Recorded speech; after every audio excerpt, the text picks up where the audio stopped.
climate change. And we will close the discussion about entrepreneurship and also venture capital for diaspora. Now, this afternoon will be translated either in English or in French. So you have on your screen, you can tap on your screen and tap the audio button you will see. You can increase the volume. You need to select the good track depending on which language you prefer. So without being longer, we'll pass the floor to my colleague Mauro and his panel on diaspora investment and climate adaptation.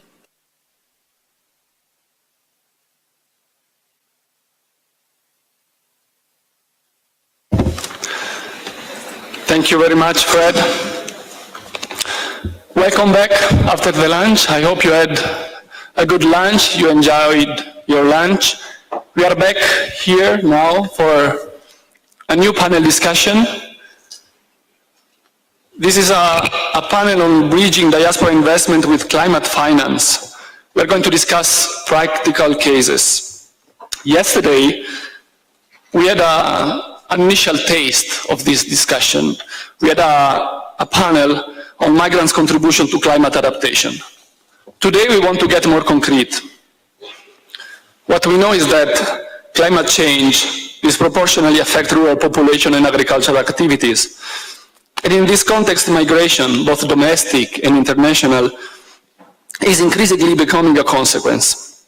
Each year, natural disaster alone force an average of 21.5 million people to leave their homes around the world, according to the UN High Commissioner for Refugees. So when those migrants go back home and they initiate thinking about investment back home, they already know that they would like to support their families and their communities back home, and they are already aware of the risk of climate change in their communities. So they are willing to invest even more in climate adaptation solutions. Now, those diaspora investors, however, are often unaware of the opportunities in climate adaptation and resilience, in land restoration, and a range of natural-based solutions that are suited to their context. So we are here today to understand how we can link the two, how we can link the small entrepreneurs in rural context that are facing climate challenges to have their businesses run. And we are linking them with the diaspora investors that want to invest back home and want to have an impact, especially on climate resilience and adaptation. And I'm here today with a very interesting and good lineup of speakers. And I'm going to introduce them to you very briefly before we start this session. So let me start on my left with Frida Ntarangwi. Frida, she is the founder and director of ZD Circle, which is a diaspora investment cooperative through which diaspora SMEs investment flows after angel investing trainings, right? So, Frida, welcome very much. On my right, I have the pleasure to have here with me Sokna Mbaye Diop. She is technical advisor at the Ministry of Agriculture of Senegal. Welcome, Sokna. Yes. Then let's go back to my left. I have the pleasure to have here with me Andrew Bamuje. He is the executive secretary of the Ugandan Diaspora Agribusiness Network, which has been recently set up to create this match. So the Ugandans abroad that are interested to invest back home in the agribusiness sector and the agribusiness SMEs and entrepreneurs in their countries of origin. And then last but not least, we have Stephen Wilson, who is a Just Professor at the Georgetown University. He is a renowned expert on climate change. He's Senior Business Advisor to the Climate Service. Welcome, Steve. So let's start this panel now. And I would like to start with you, Steve. So yesterday you moderated the plenary session addressing migrants' contribution to climate adaptation and resilience. So I wanted to ask you, what is the state of the arts? Because it seems to me that while the nexus between migration and climate change has been thoroughly addressed over the last few years, Yet the particular aspect of how migrants are effectively contributing to climate adaptation is still understudied and underestimated. What do you think?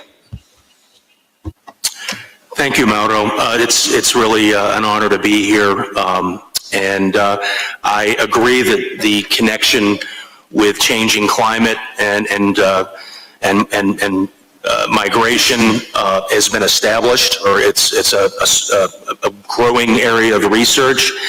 But how the diaspora through remittances can help remittance receiving families, or how diaspora investors might be able to help back home smallholders and others in agriculture and related industries better cope with the climate challenge is a very important subject, and one that we believe is going to grow in importance.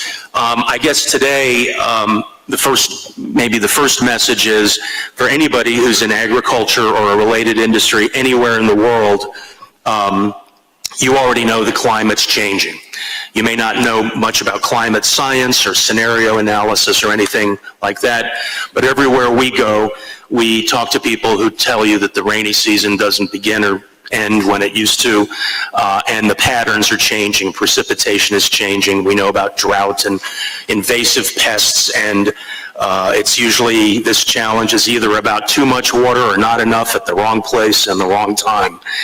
It is changing, and it may in fact be the biggest risk management challenge of our species of the rest of this century. And in that sense, climate technology, climate jargon, it's all very important, but it kind of gets in our way, particularly when you're talking about agriculture, because I will submit to you that agriculture is climate change. And diaspora investors, whether they are purely profit-oriented or a mix of mission-driven, and whether they are engaged in equity or lending or mentoring or some hybrid approach to investing in agriculture back home, are aware, at least, that conditions are changing, and they are undertaking to better anticipate, measure, and ultimately manage this set of risks involving water security, drought, invasive pests, new types of seeds, plants, processes, etc. This may not be based on climate science, and organizations like IFAD can do a lot to help with that, but we do not believe that people who are already in this space are somehow ignorant of climate change. Quite the contrary. Agriculture has been at the forefront, even smallholders, of recognizing this challenge. So we do think that, and we definitely support all of the good initiatives in agriculture with terminology like climate smart and sustainable, and even some people use the acronym ESG. And there are several initiatives, the EU Global Diaspora Facility, and several others that are doing fine work in using, adjectives like green and so forth.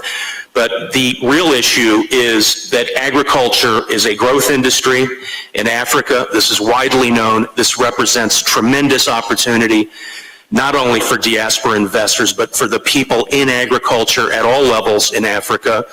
And it is also an area where there, of course, is always risk, but risk is also opportunity, and we see the response to this challenge as generating many local opportunities in the forms of livelihoods and entrepreneurial businesses that can help with products, services, and even technologies that can help farmers and others in fisheries and related industries better respond and manage this challenge. So that's my opening there.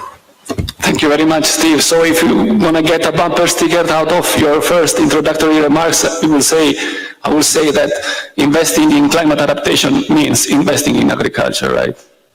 That is correct. Agriculture is climate. Thank you. So for the next question, I'm going to switch to French. J'ai le plaisir ici. I am pleased to have with us Ms. Soknambaye Diop. As I mentioned earlier, she comes from the Ministry of Agriculture of Senegal. My question is as follows. What is happening in Senegal? We know that the diaspora of Senegal really supports the government through remittances and investments, and that really helps many families. What role do they play to face climate change? You have the floor, ma'am.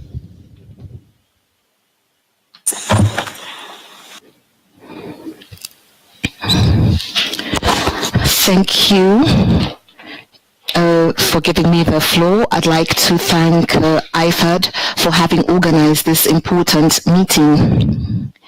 As you have rightly highlighted, the diaspora contributes significantly to the economic and social development of Senegal. If I take the agricultural sector, one of our goals is to attain food sovereignty, and to do so, we need to address several challenges, including agricultural risks.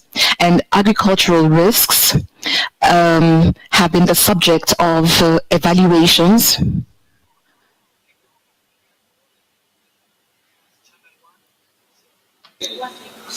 Channel 1 English, Channel 2 French.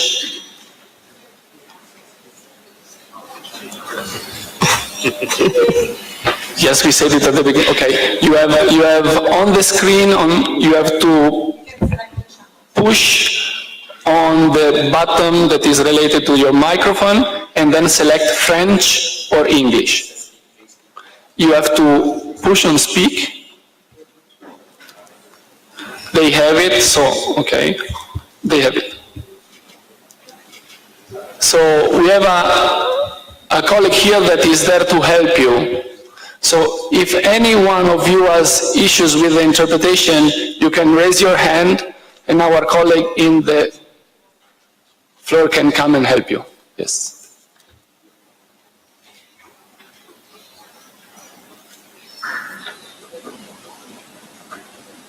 Sorry about that. Okay. Thank you very much, Moro. I was just saying that the Senegalese diaspora plays a very important role in the economic and social development of the country in terms of remittances and investments. If you look at the agricultural sector specifically, one of the key challenges is to reach food sovereignty, and to do so, there are various constraints and risks that hamper production. To address these risks with the support of the Platform for the Management of Agricultural Risks and IFAD, we have conducted assessments on agricultural risks. Once we did that assessment, we were able to look at the key risks that hamper production, and those are linked to climate change, floods and drought. We've also looked at subsectors like the livestock subsector, and we now have an idea of the risks. To address the risks, we need mitigation strategies. And at this level, we need to look at the available instruments. In this specific case, evaluations were conducted to see what the best mitigation strategies would be. And what we did was to have information. We realized that to manage risks, you need to have information, be it climate information or other forms of information. The other tool is to use remittances to risk mitigation. And this shows the important role that the diaspora plays. 2 million Senegalese in the rural area are getting support from remittances from the diaspora. We now need to see how to break down those remittances in various lines. The first would be consumption. The second, for the agricultural sector, we would be looking at the purchase of agricultural inputs as well as marketing activity. So efforts are being made with a view to support the diaspora to better use the remittances for agricultural development. So if you look at the LBA, which is the Agricultural Bank of Senegal, they've been trying to see the kind of instruments to support the diaspora in the area of investments through various strategies, how to have investments in agricultural production and other activities. I just want to say that in Senegal, there are several initiatives that are ongoing that enable us to better mobilize diaspora remittances and improve the resilience of Senegalese. Those are my comments. Thank you. Thank you very much. Gave us already a good flavor, a good taste of how the situation in Senegal is vis-a-vis their diaspora, the issues that some of the rural entrepreneurs are facing, and some of the initiatives that are taking place in the country to match the two, the willingness of the diaspora to invest and the need of the entrepreneurs to face the climate challenges that they are facing in their country. So let me turn now to Frida. Frida, you founded the first ever diaspora entrepreneurship incubator out of the Netherlands, supporting the diaspora and the migrants to investment access to succeed as entrepreneurs, both in their countries of residence within the European Union and in their countries of origin. So, according to your experience and perception, how knowledgeable are diaspora investors with climate finance? What should we do to maximize their potential in that sense? Thank you very much, Mauro. I think the issue of diaspora involvement in green economy remains underexplored. Because of course, on one hand, you can say that, every diaspora, not just the African diaspora, grew up in some sort of village where, farming was happening, and so agriculture is very fresh in their mind. But I think, exploring it as a topic remains a bit of a challenge, because of course one of it is it's a complex topic because you expect the results in future. Not immediate, whether you're doing farming, whether you're sending remittances to support farmers or relatives who are doing some form of agriculture or recycling or whatever it is, those footprints can only be realized in the future. So I think, and that's where I think the misinformation happens, or the jargon that Steve was talking about happens, because then we really need to understand, on one hand, you're supporting climate change, but on the other hand, what do you expect in the future? And the other thing, of course, is what really motivates diaspora. And a lot of them that I've spoken to in our angel investing program, for example, say they just want to do something in their country of origin. Not necessarily really, they are aware of climate change, especially because in the West, a lot of people are talking about it. I think it's broadcasted almost every day. But over and above, they really want to create some form of impact. And the other issue is capacity building. And I think in our angel investing program, that's how we focus on the green economy as such, and really educating them what is green economy, what is sustainability. If you send your remittances or support a company or SME back home, then these are the areas that you really need to look at for future.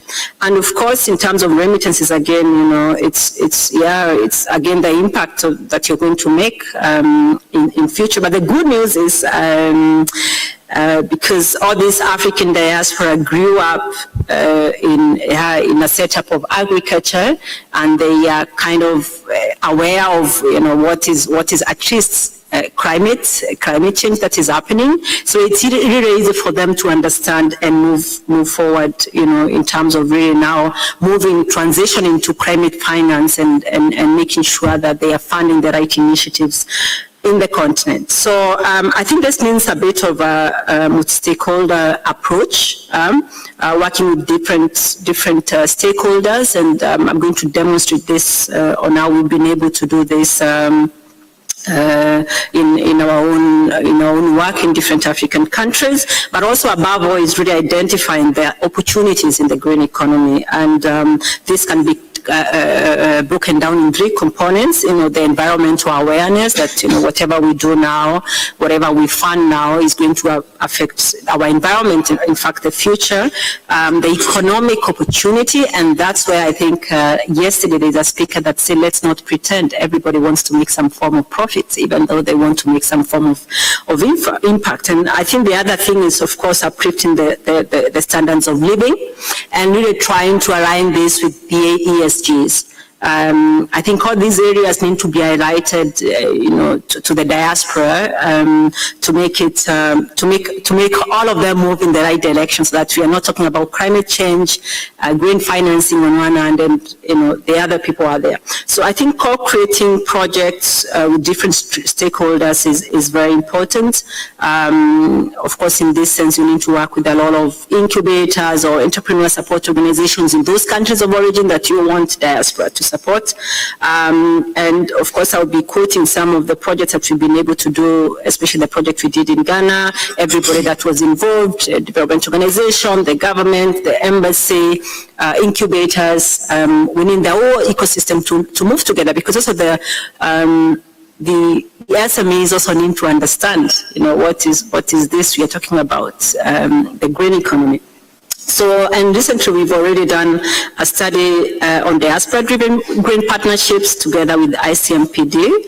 And I think I'm not going to really share details here. That can be provided later, but it just talks about how do you build concrete partnerships that move towards green transition.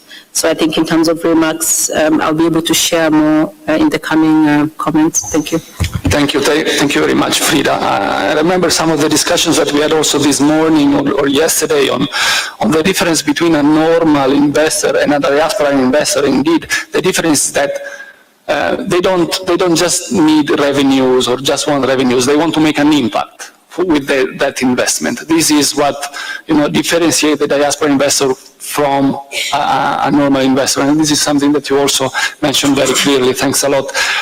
I'm gonna ask a question to you, Andrew, now. So you are not only the executive secretary of the Ugandan Diaspora Agribusiness Network. You are also, above all, a successful entrepreneur in agribusiness, right? And an expert on SME development. So tell us a little bit about your story, if you wish so, and also the work that UDAN, the Ugandan Diaspora Agribusiness Network, is doing to bridge, to create this bridge between diaspora abroad and the investment opportunities back home. Thank you, Mauro. I left Uganda in 2007. And I've lived in the African diaspora since then. I've lived in South Africa, in Zambia, Zimbabwe, Malawi, and I live in Nairobi. And since then, I have invested back home. My three key business drivers is crop farming in northern Uganda. I am also a commercial broiler farmer.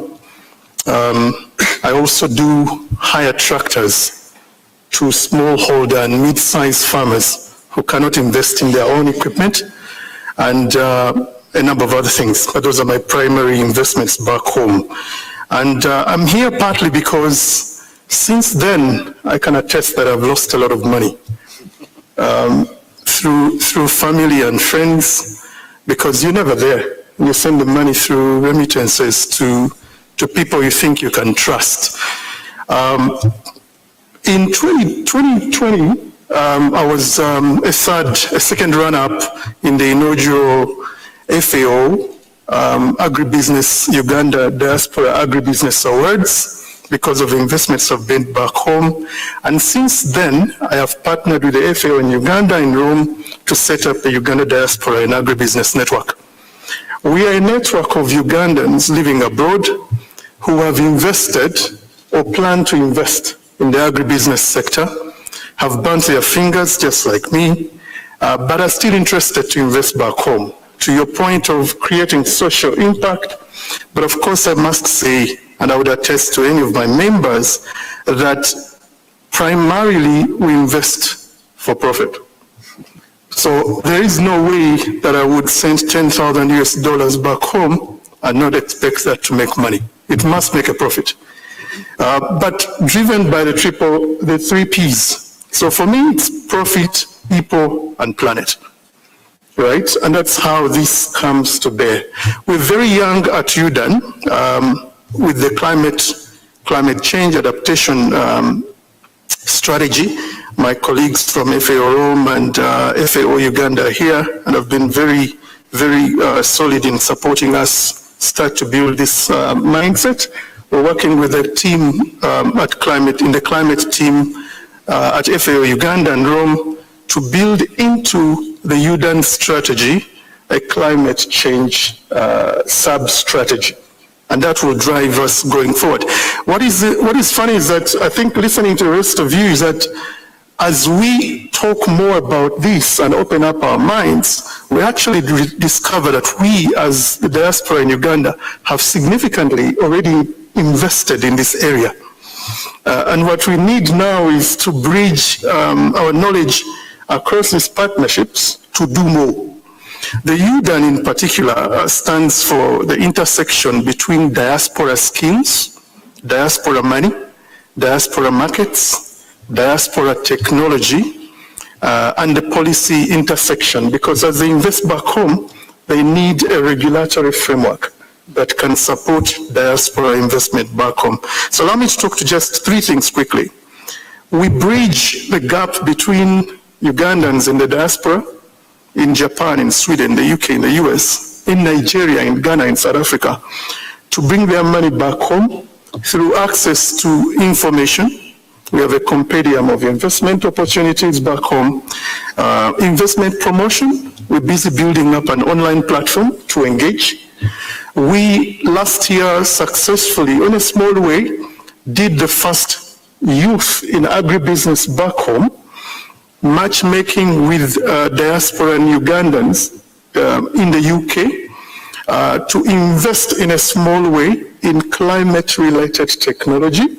A Ugandan in the UK funded a young lady through UDAN to grow organic vegetables of a special kind that is demanded in the UK by Ugandans abroad through solar dryers. And through that, she's able to now export those vegetables to the UK. The UK, in turn, where I spoke about skills, bring in the skills to enable the Ugandan youth to do more in that area. We're also participating in different fora, but we have now taken from where FAO stopped the annual Uganda Diaspora and Agribusiness Conference and Awards, where we recognize Ugandans in the diaspora that are investing back home. And lastly, policy. FAO is supporting the government of Uganda to finalize the Uganda Diaspora policy, and we are an active participant in that policy. So we are at that intersection, not yet much done, but we see great opportunity, and I'll be happy to talk to some concrete examples later on. Thanks a lot, Andrew. Very inspiring, and I think, yes, we will have more time to go more in depth into some specific cases later on with you again. So let me turn again to Steve now. Steve, we heard the first round of panelists. Some went already concrete. What, in your knowledge, what do you think in your knowledge are diaspora investors' climate adaptation strategies? Do they have some already? Thank you, Mauro. Well, this conference, of course, has been a lot on family remittances and diaspora, and it occurs to me that anatomically speaking, remittances spring from the heart, but I think diaspora investment's a little further north. I think it comes more from the head. That doesn't mean the diaspora is not concerned with people and planet and communities. Diaspora investors, of course, have local networks, local knowledge. This is enormously important. I would expect that diaspora investors would, particularly in agriculture and related activities, would be very aware, perhaps not again based on the latest scientific scenarios and data, that the climate is changing and that this is a risk that needs to be managed, especially if they have profit in their equation, if they demand profit. Otherwise, you end up dropping out of the food chain. But this is the very, very encouraging thing about diaspora investment, because coming in as it does to agriculture and related productive activities, it stands at the crossroads of opportunity in Africa, in a world now with over 8 billion souls, a hungry world. Africa may end up feeding much of that world, but Africa needs to feed itself as well, more effectively, in a world where, unfortunately, climate change is likely to get worse before it gets better. We all keep hoping for new technologies that are going to dramatically save us, hope so, but probably we're looking at more extreme, variable weather for at least several decades, and this is going to have dramatic implications for investment in agriculture, and diaspora investors who know their local or sub-regions from where they are from are going to have, or should have, a very good fix on the fact that, for example, water security issues are being challenged, and that there is going to have to be a response in terms of new and effective forms of, drip irrigation only applies to perhaps 5% of, it's associated with high-end commercial agriculture. There's some new technologies coming out in developing markets where these technologies are being made more available, much more affordable. So there's some really interesting things going on. The project in Senegal on agricultural risk management from EFAD's PARM group and your remittances group. This is a very interesting project, and one that I think can inform Senegalese diaspora who are interested in the great potential of agriculture in that country. So agriculture, if you want the bumper sticker, agriculture is climate change, and maybe the second is climate change is opportunity. Thank you very much, Steve, and you brought us back to Senegal, so I think this is the right opportunity to ask a second question to Sokna. So I'm going to switch to French again.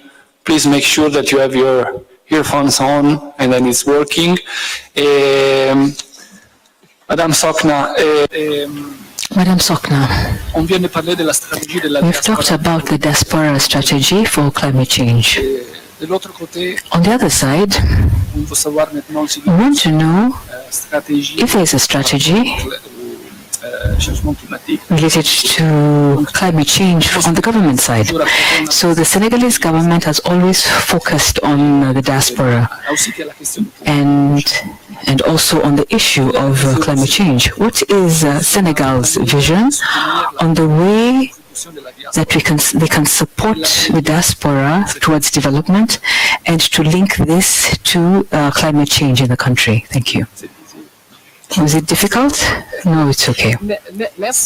Thank you, Mauro. I just want to remind you that at the strategic level, we have the economic policy, which is the emerging Senegal policy, which has taken into account the migration aspect, how to increase the contribution of Senegal persons living abroad. And in relation to climate change, Senegal, like other countries, has developed its national development contribution, and the climate change aspects are being taken into account. So if I take the strategic angle, all of these instruments have been taken into account in our sectoral policies. But in terms of initiatives, or when it comes to implementation, there are instruments that are in place. If I take the agricultural sector,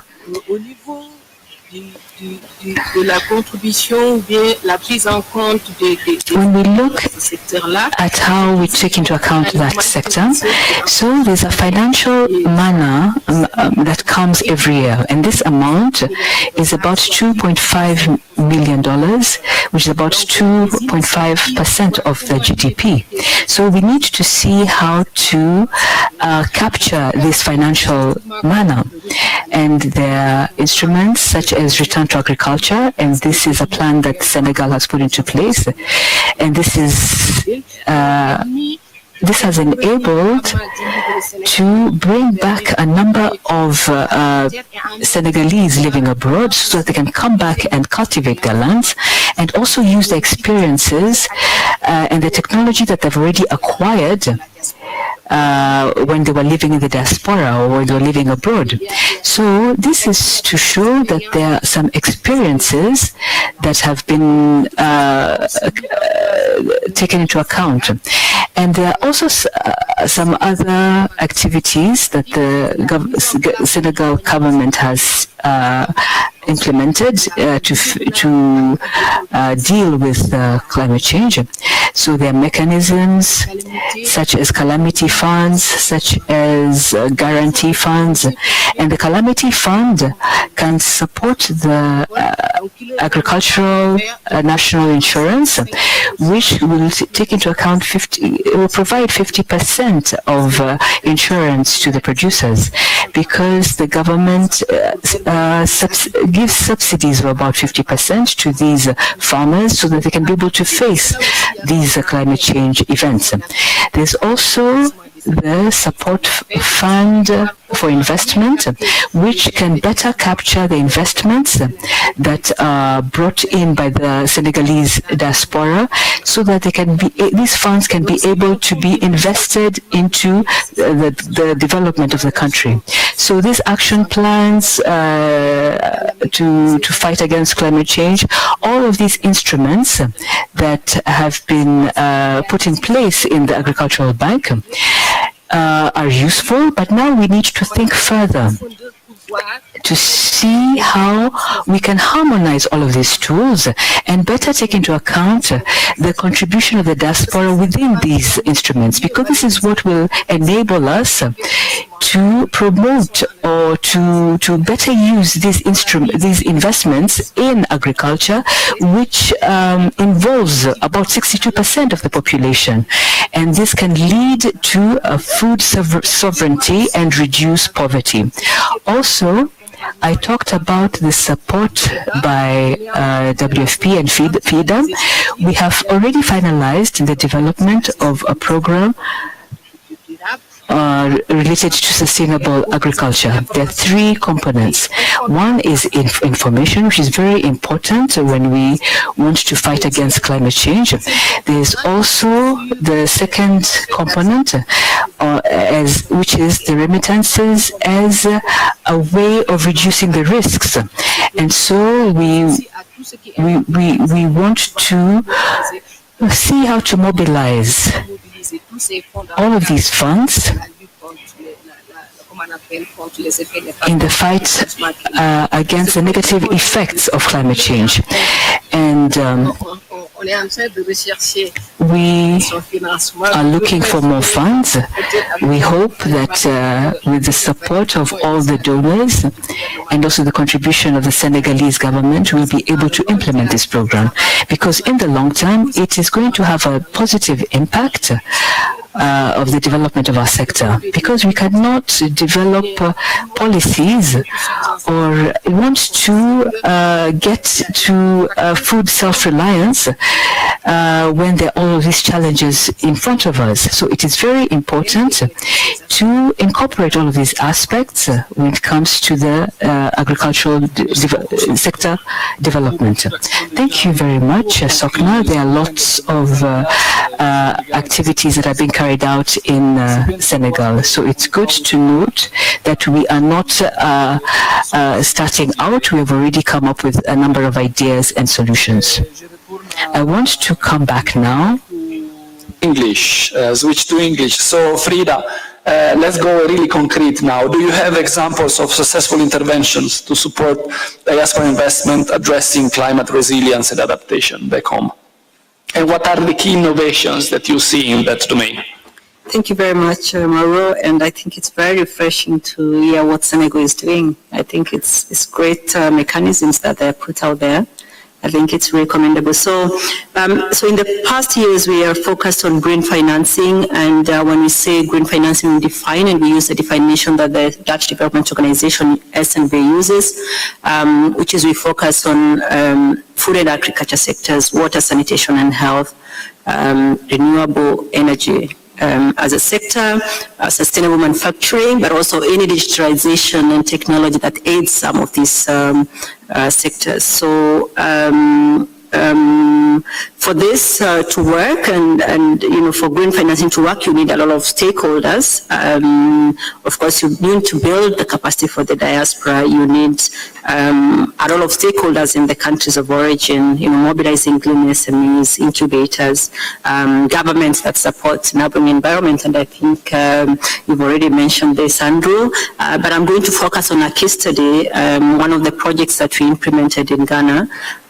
It's called the Green Project, and it's part of boosting green employment and enterprise opportunities in Ghana. And we focus on two regions, the Western region and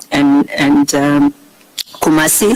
And in this project that is funded by the European Union, we teamed up with SNV, the Dutch Development Organization, to do a couple of interventions, and one of the interventions was entrepreneurship capacity building. So SNV mobilized the Ghanaian incubator and our entrepreneur support organization first to build capacity for them, because it's important that they really understand what is it that is needed in the green economy, the transition, but also to the entrepreneurs, the small and medium enterprises themselves.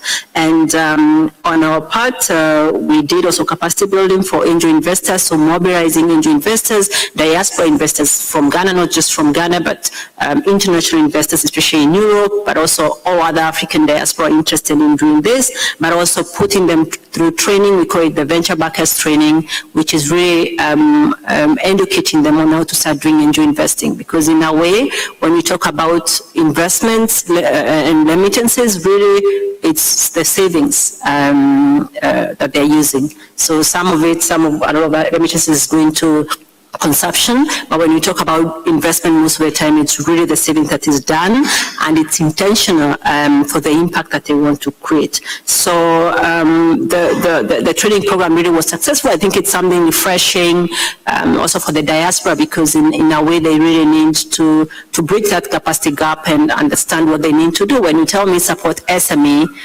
as a layman, I really don't know where to start and what to do. And the other one is, and this is really what we came up with, and I think this is the innovation that we were talking about, is, we developed a structured investment vehicle called the Zidi Sakuko Hope, which is a member-driven investment vehicle. And I think in the past day, and even today, we've been talking about building trust. Why? Because sometimes people do not feel included in the process. They do not understand the process. So part of building the trust is the investment vehicle that we created. They are able to feel that they control what is happening. They are members, they elect their own board, but apart from that also they participate in the screening, the due diligence, which they learn in the training program. And I think, this is very much needed because you need also to be able to create an investment vehicle that is scalable, that other groups, different diaspora groups can join, but also what is unique about this is that the members it's domiciled in the Netherlands, it can invest anywhere in the world, although the first focus now is in Africa, but also members can join from anywhere in the world. So this kind of investment vehicle allows this. And of course, eventually the actual investment got done in Ghana, and one of the investments happened in the renewable energy sectors. Plastic recycling, and we invested in Vuko Plastics that recycles collector plastics in these regions in Ghana, presses them in pallets, and then uses they are recycled for other use. And also there are other companies, and this is also in food and agriculture, and we have this Supreme Prawns that does squeezes juice from cocoa bean, the fruit, and then separates that, squeezes it into juice, and then the other part of the bean is going to produce cacao. So I think this went really well. We work with a lot of stakeholders, not just the incubators and the entrepreneur support organizations, but also the government. The Ghanaian Investment Promotion Center was extremely helpful in this sense, and I think it made the whole process work very faster.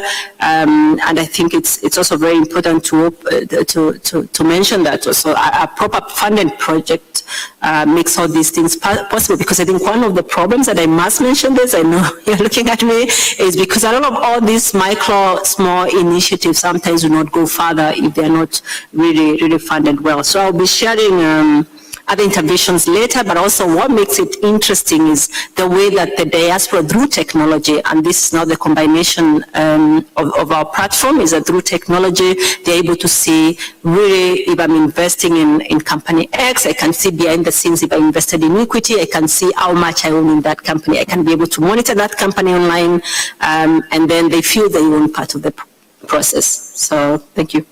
Thank you, Frida. Thank you. I'm going to ask you more or less the same question. Andrew, you say that you have a lot of experiences and idea of examples in your mind. So please. Thank you.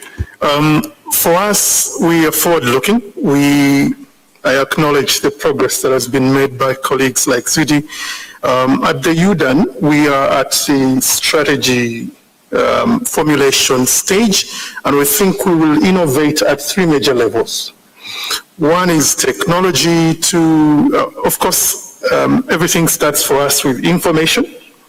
So information sharing, technology, and investment vehicles to crowd in that finance for climate finance. Fortunately, I work in a space of SME finance, where I sit in Nairobi. I invest in 25 countries. And I invest in SMEs. One of the key areas is a partnership with the World Bank in renewable energy for climate finance. And so I'm able to layer some of these instruments to the support of my organization, my membership at UDAN. From an information point of view, the diaspora needs more information. And we need to be innovative about how we share information with them. So at the UDAN, we've started quarterly information series, and we bring on exciting topics around, I think what Steve mentioned, there's a lot of terminology, a lot of jargon to demystify the subject to start off with, and bringing exciting, competent speakers to our quarterly sessions. Our very first, the quarter one, was with the CEO of the Agri-Insurance Consortium of Uganda. It was just to bring that to bear on the climate topic. That as you bring your money from Sweden or wherever, please know that there is the embedded risk that can be underwritten through innovative insurance. So information is one of those. The other bit, of course, very soon we'll partner with FAO in Uganda to talk about climate change in broad terms and bring the lingo to the basic knowledge of people in the diaspora. Two is technology. One of our members and one of our pioneer winners of the Agribusiness Diaspora Network Awards uses banana fiber, which is a waste from plantain in Uganda, to do hair for women. And that has been a success. it is exported to the UK and other countries. And so we're looking at promoting those technologies that support diaspora investment to do more innovatively by turning waste into wealth. The third for us is effectively for more money to flow. And as a banker, I know that you must create platforms, investment vehicles, and instruments that can attract people to come and invest back home. I will layer on the conversation in the session before lunch, or the 2 sessions before lunch, and we're also actually aligned. We're just chatting over lunch and saying, look, I think we have partners in this room that we can collaborate with. Crowdfunding, right? Matchmaking, and SPVs of different nature. Matchmaking, already our matchmaking program, finance program, has brought on Ugandans taking organic vegetables into the UK. We're looking at the reverse diaspora opportunity of getting skills from the diaspora to help local investments work. So it can be in the reverse. And the opportunities are huge, depending on how you look at your scoping. And then, of course, the third one is within those investment vehicles is to de-risk, which is a core message I heard this morning. How do you de-risk? You can design simple guarantee programs.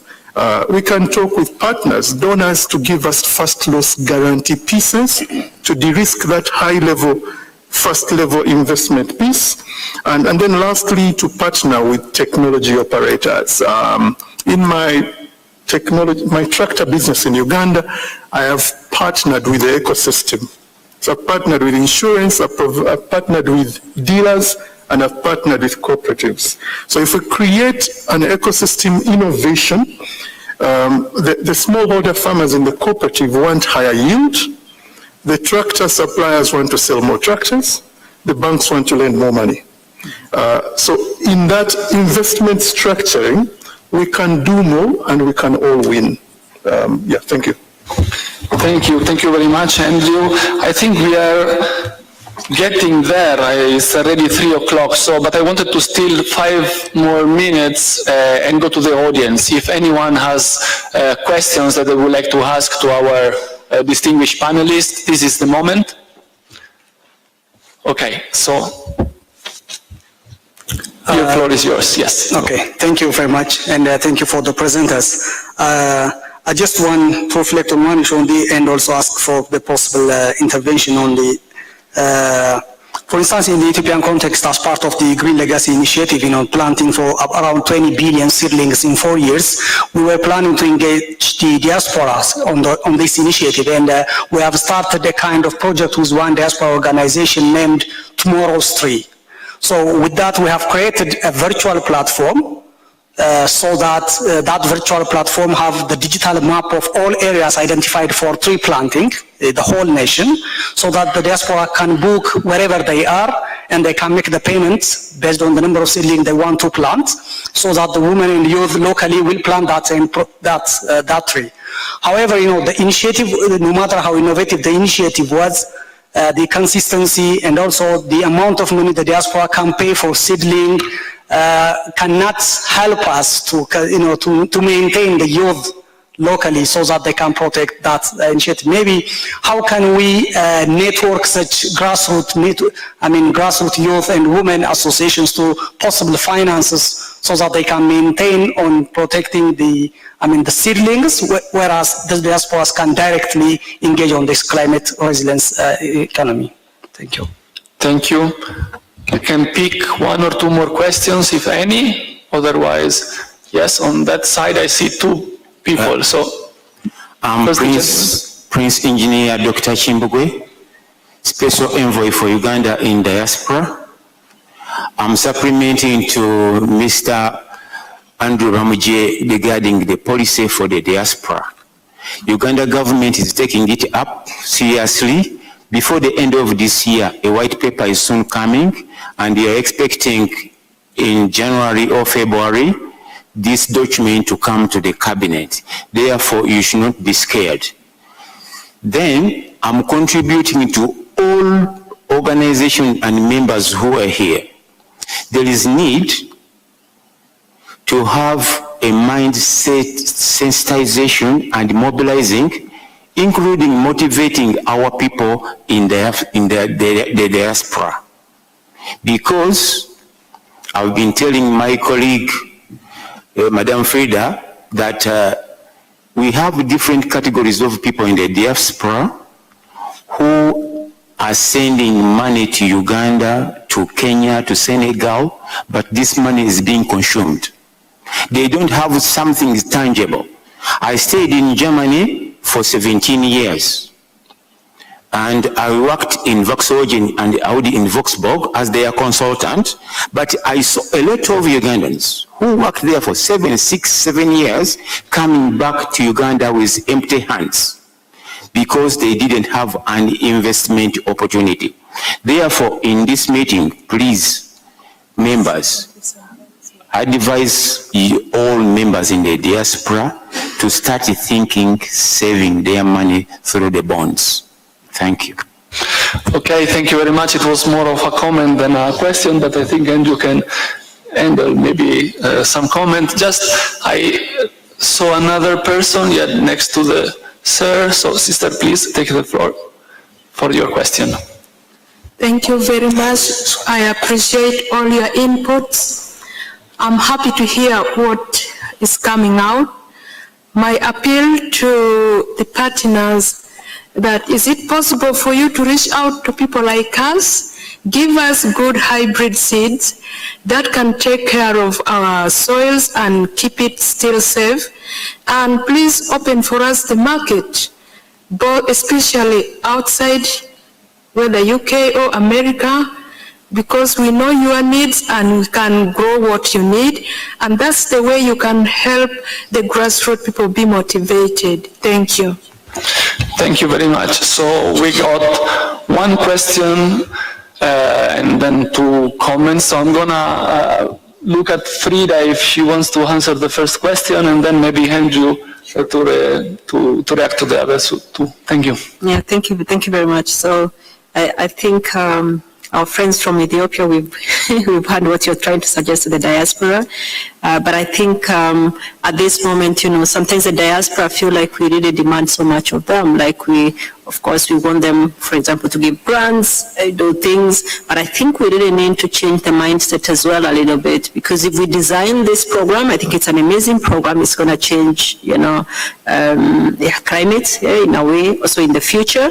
I think it needs to be redesigned as a social enterprise. And then I think if you sell this to the diaspora, it can sell. Because then if it's a social enterprise, it can in future generate its own income.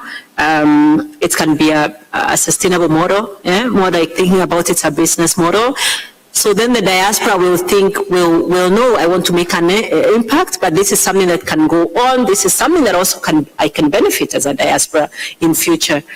So I think when we're designing some of these products for the diaspora, let's think on both sides, because they are also, these guys are smart, and they ask questions and they have been conned. They have lost money, the calls have been made and money has gone, to other corners.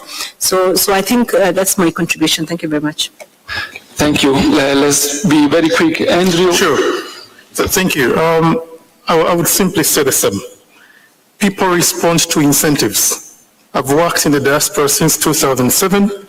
I came to the diaspora for a reason, right? I need to link my savings to a return. And then only after that can you help others. So you help yourself and you're able to help others. So design to meet the need of the person that is remitting their money, and give the youth in Ethiopia an incentive a financial incentive linked to the trees. So if there is an incentive, you look after what you cherish, isn't it? So in a way, while you're trying to solve the climate problem, the youth must see an incentive linked to what they're doing. But again, I don't have a bullet answer. Prince Chimbugwe, lovely to hear from you about the policy paper. And I'm also blessed to have the Uganda FAO country rep and a colleague from Rome here. They've been marvelous in supporting this policy dialogue, and it would be good for us to have it. The investments cannot work if the diasporans continue to operate in fear that things will change tomorrow. Yeah, and then lastly for me, the youth are the best engines to drive investment back home. They are more energetic than anybody else. They are onto technology, they innovate super fast, and our role as diaspora organizations working with partners like FAO is to ensure that we are innovative in creating platforms and instruments that attract them to partner with us to do more. Thank you. Thank you, Andrew. I'm going to give the floor to Steve for a final remark, and also if you want to respond briefly to the comment of the lady. Sure. Regarding the lady's comment regarding hybrid seeds, opening markets, and so forth, since we're talking about diaspora, the real issue here, of course, is risk and resilience. I can't think of any group of people who understand risk and resilience better than people who had to leave their home to go somewhere else, and then were very successful, and with that success came back with ideas, with capital, with know-how. And I think that's one of the encouraging aspects about this group, who have become very resilient, who are also motivated in part, at least, by profit, who need to bring the hybrid seeds and need to have the knowledge to open markets for agricultural operations back home. I mean, we talking about climate change, and we've all read about this. You know, most people think it's this environmental thing. Well, it is, but human beings respond to this in either a social or an economic way. It's about health, it's about livelihoods, food, water security, settlements, home, property, supply chains. These are very intimate things, and they are risks, but they're also addressing these risks are going to generate opportunities for local people. But you need the markets, and you need the tools and the know-how, and bringing the diaspora with good organizations like EFAD and FAO and others, there's all kinds of upside. Thank you. Thank you, Steve. And the last words to Sokna. Sokna, si tu veux donner des recommandations. Would you like to make some recommendations? Thank you, Mauro. I simply would like to make recommendations to ensure that we have a better integration of remittances in the existing financial mechanisms. Currently, it is difficult to handle all the harmful effects of climate change, but many financial institutions have begun making proposals on climate financing. So we need to integrate remittances in all these instruments that are being used to fund the agricultural sector. The other recommendation is to urge governments to come up with a global financing strategy. You have a sector that comprises banks and smallholders as well as the diaspora. So it is imperative to have a financial strategy that would help all the three components, and that would help us to take into account this diaspora remittances in agriculture. Thank you. Thank you very much. Close this session. A big round of applause to our distinguished panelists. Thank you very much. And we are set to go for the next session. Thank you.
be starting, please.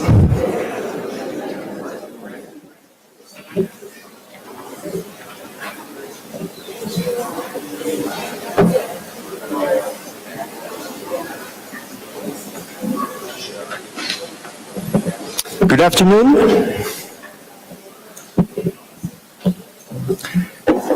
My name is Martin. I'm the director of RMDA. We're a consulting firm that's working mainly on the link between migration and development and socioeconomic development. This is why I'm particularly happy and honored to be moderating this panel. As you can see, we have only talented women, or mostly talented women, depending on where you're sitting. And I think that's a great sign to showcase that when we're talking about entrepreneurship and investment, we should recognize the tremendous contribution of women to this topic. So I encourage you to share insights or examples that can magnify this gender perspective. Before we start, if we can just have a round of presentation, I think it would be good if everybody's background is known by everyone. Starting from right to left. Tu peux commencer, Ravi. We can begin with you. Good afternoon, everyone.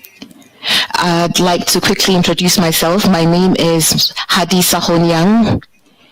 I'm the chairperson of ADEPT, and I handed over to somebody else. Organizations are democratic, unlike countries. Since 2021, Alexis has been chairing ADEPT. He's not here, unfortunately, but I'm here to share the experience of ADEPT. It's a very interesting experience. I'd also like to talk about Forum, which is a diaspora, a French diaspora that brings together Asia, Southeast Asia, the Indian Ocean, Africa, and France. ADEPT is in 27 European Union countries and 55 countries of the African Union. So it is a very big platform that is implementing projects. I will go back to those projects when I have a chance to speak later on. That's my introduction. Thank you. Over to you. Good afternoon, everyone. I'm Ola Tarsim, and I'm a senior project manager within the German Development Corporation, specialized on diaspora engagement and especially on diaspora entrepreneurship. And I'm very happy to be here, very happy to be surrounded by powerful women, as an exception to all the other panels, which is great. Yeah, and I was speaking to a topic which is very close to my heart, because I am a second-generation Tunisian, born and raised in Germany, and then went to Tunisia to work on this topic. So I'm relating very much from my mind and my heart to the topic. I hope I can transmit that to you. Hello, good afternoon. I'm Elvina Quason. I'm Diaspora Engagement Specialist at ICMPD, and I work within the European Union Global Diaspora Facility. The core of our work is looking at how to support countries of origins, governments, connecting them with their diaspora professionals to push forward and enhance work being done for sustainable development. I'm very interested in this particular topic, having focused on diaspora for over 20 years and myself been a diaspora entrepreneur as well as supported diaspora entrepreneurs. And so I'm really looking forward to our conversation today. Thank you. Good afternoon, I'm Habiba Adi. I represent actually today Expertise France, but not only Meet Africa. And I actually speak at Meet Africa because I'm the ex-program manager of Meet Africa, but I won't only speak about this project. In my background, I'm a former ex-entrepreneur, also from the diaspora. And now I am the head of the entrepreneurship unit at Expertise France. So we have Meet Africa as one of the programs developing entrepreneurship between Europe and Africa, and other also new programs developing entrepreneurship in Comoros Island or Madagascar and other countries coming in the future. Thank you very much. The reason why I'm standing is because I was given the right to a short presentation to kickstart our conversation, as in 2021, together with ADEPT and FEHASO, we conducted a study on the Malian diaspora just before the COVID crisis. There were 300 respondents, 200 individuals, 100 associations, and I will present key figures and trends from what transpired back then, before we can see if there were dynamics that were still ongoing or not. Regarding collective investors associations, you see the figures behind me. There are three key takeaways that we can remember today. The first one is a significant shift for several years from social investment to productive investment. Back a decade ago, the number was significantly lower. The second learning is that the savings, they are no longer under the mattress, as we could have witnessed in the years. There is an appeal for financial products from the associations. The third point is also an increase in SME investments. There are conditions. The associations, they want those investments to be liquid and to generate an impact, which is not necessarily always simultaneous, hence perhaps a little delay in transforming this will into reality. When looking at individual investors, I want to emphasize two lessons. Of course, this huge will to do something, whether entrepreneurship or investment, and on the other hand, a small part of actions which showcase, even if we're perhaps on the second generation panel, which is, has a high ability and will to invest, that there is a strong belief that there is a high potential.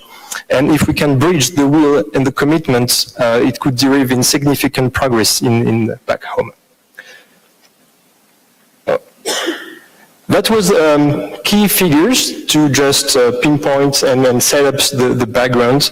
As I said, it was undertaken before the COVID crisis and political crisis in Mali. So my first question is to see if those figures evolved or if they are also real in other countries. Hadi, we did the study together. Is it still accurate? And perhaps, do you see this dynamic, this trend, as a linear one, or as something that's following cycles? And I will see. Oui, pardon, j'avais pas. I think it makes sense to the extent that the collaboration with IFAD began in 2008, where we tried mapping the diaspora in Italy, Spain, and France, where they have high councils of the diaspora. And through those structures, we're able to identify diaspora organizations of great influence in all manner of investments. When we talk about organizations, you know that for diaspora organizations, you have collective investment that have a social impact, and Malians and Senegalese are champions. And through that mapping, IFAD also asked us to move on to a second phase that Martin has briefly spoke about. It's interesting to me because there's a sort of shift, a paradigm shift in the area of investment. Before, investment was more on an individual basis.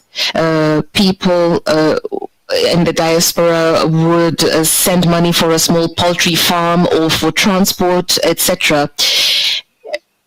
You have young people who are better equipped in terms of understanding investments, and they're trying to invest sustainably. They want to make productive or profitable investments. So that paradigm shift shows that it's not just in Mali. You could benchmark using Mali.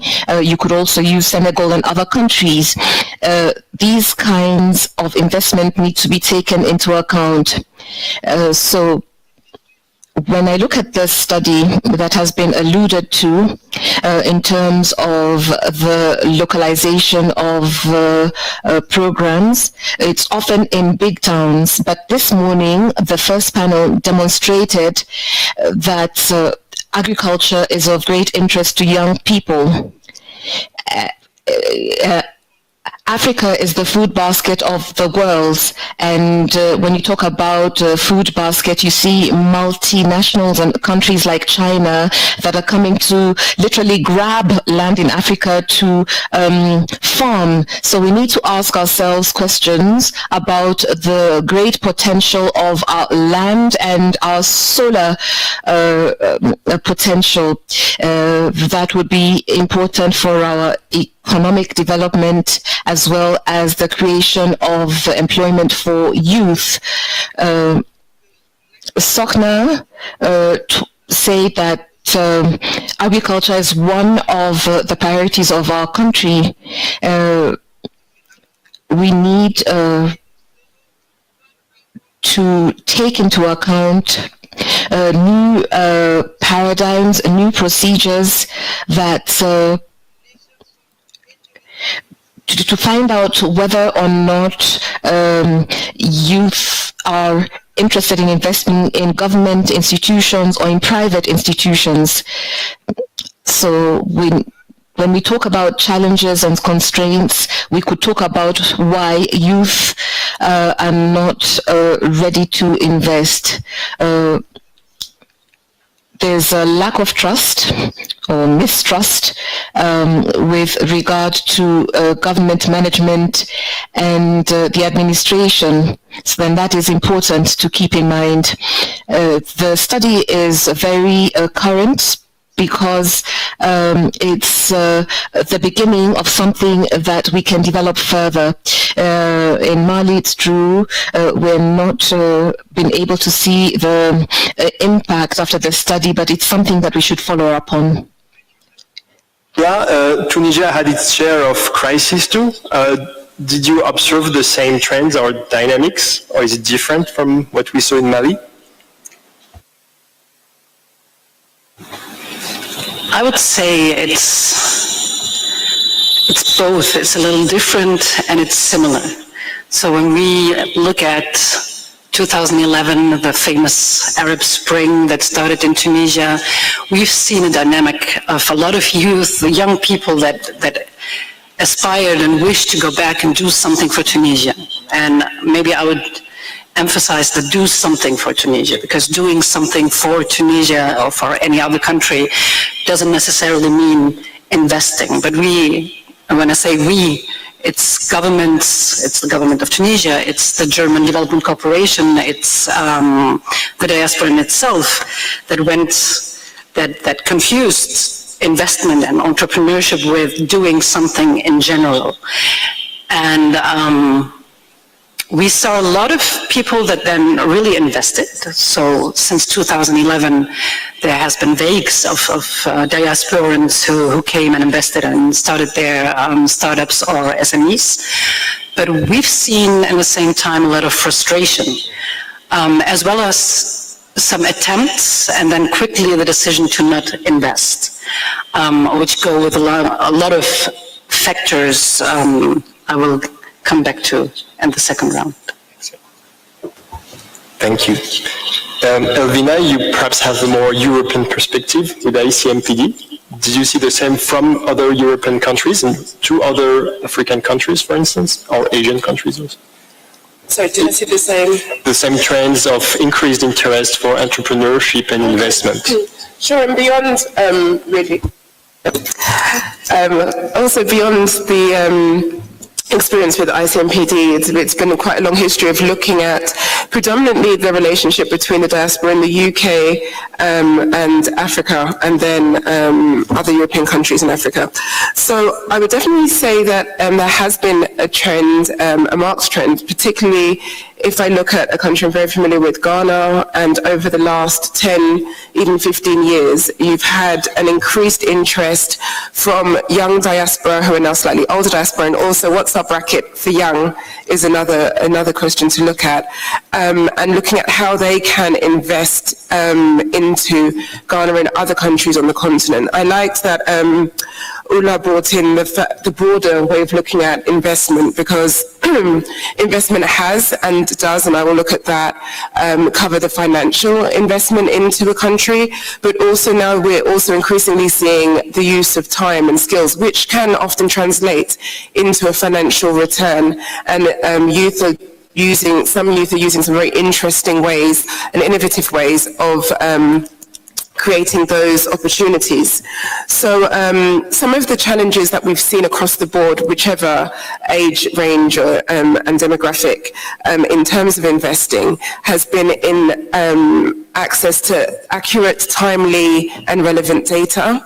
This has been a huge challenge for those who wish to invest in countries of origin or in other countries of interest, because it can be quite difficult, especially if you are not in country, to be able to access information. While yes, more and more data and reports and information is being available online, it's not always kept up to date. So you do the right things, you create your business plan, or you look at investment opportunities, but the data that you're working from is out of date. And so that has added to people's challenge in being able to invest. Equal to that would be due diligence, being able to look into the opportunities, look into how are they protected. We've spoken a lot over the last few days around regulatory frameworks and securitization and being able to protect various ways of interaction. This is a key problem or challenge, if we like, that people are experiencing with investment. And actually it is good to use the word challenge rather than problem, because we've also seen a slight shift to the entrepreneurial lens, that people have started to use this as a business. They ring fence opportunities in country for those to be able to invest in. For those of you that caught Eric Gouchard speak about home strings, this was a very early introduction of this kind of platform to enable diaspora to invest. And so then, yes, our final point on youth and investment, we're seeing youth looking at partnerships. So those in the diaspora looking at partnerships, particularly those in, I would say, first, second, third, and subsequent generations. They're looking at being like angel investors, because sometimes the amounts of money needed for businesses on the ground are not out of their realm, out of their range. This does bring into question things about due diligence and trust and so on, which can cause problems, but it is definitely an area that they're looking into. We're also seeing collective purchasing of land, of property, groups coming together and seeing that there's Airbnb opportunities now with the increase in diaspora heritage and general tourism interest in African countries. The levels of hospitality in terms of hotels and restaurants and transport are not matching, and people are seeing this as an opportunity, particularly those who have been living abroad and seen what is happening easily and regularly around them, and wanting to see how they can adapt this to work in countries of origin or countries of interest that they've been introduced to. Thank you. Habiba, I will ask you two questions at once. First one on the interest of the public for Meet Africa. Did it meet its public? Was there a dynamic that supported what we say and was also as individual investors engaging into Meet Africa? And from your experience, what were their most vibrant challenges, and what was the top difficulty for them in their transformation from the commitment to the action? Thank you, Martin, for these questions. Crisis in Chinese means opportunity. And I think African entrepreneurs understand this word very good, because during the COVID crisis, I've never worked so much during this COVID crisis. We launched Meet Africa during this crisis in December 2020. And we launched application forms for Meet Africa for being supported in entrepreneurship adventure in Africa, and we received 850 applications between December and February 2021. So yeah, there were a lot of interest in working and developing businesses, entrepreneurship in Africa. I think it comes also from the fact that when you lose your job in Europe, and because it becomes difficult, then you say, okay, how can I change the world and become an entrepreneur in Africa? So I have just 3 questions to the audience.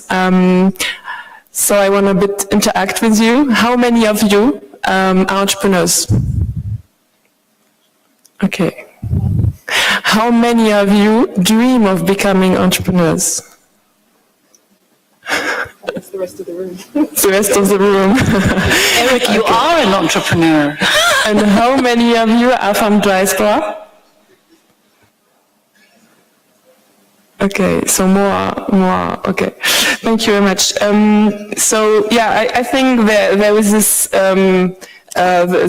difference between having the dream and fantasy about becoming an entrepreneur in Africa and in its home country, and the reality that we face when we go, but not as visiting family or vacation, but as a businessman or businesswoman.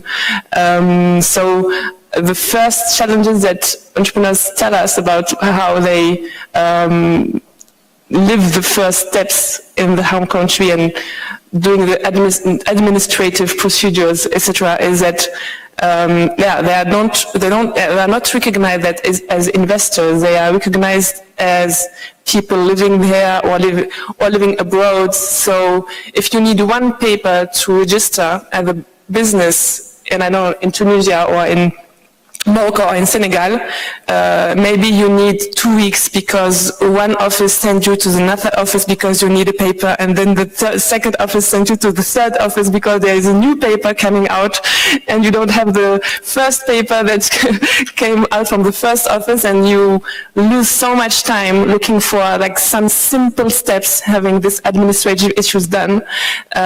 So there is the first challenge. I think it is this one, very simple steps for registering as an enterprise in a country is difficult because you are either an investor or a local entrepreneur, so you don't know where you live.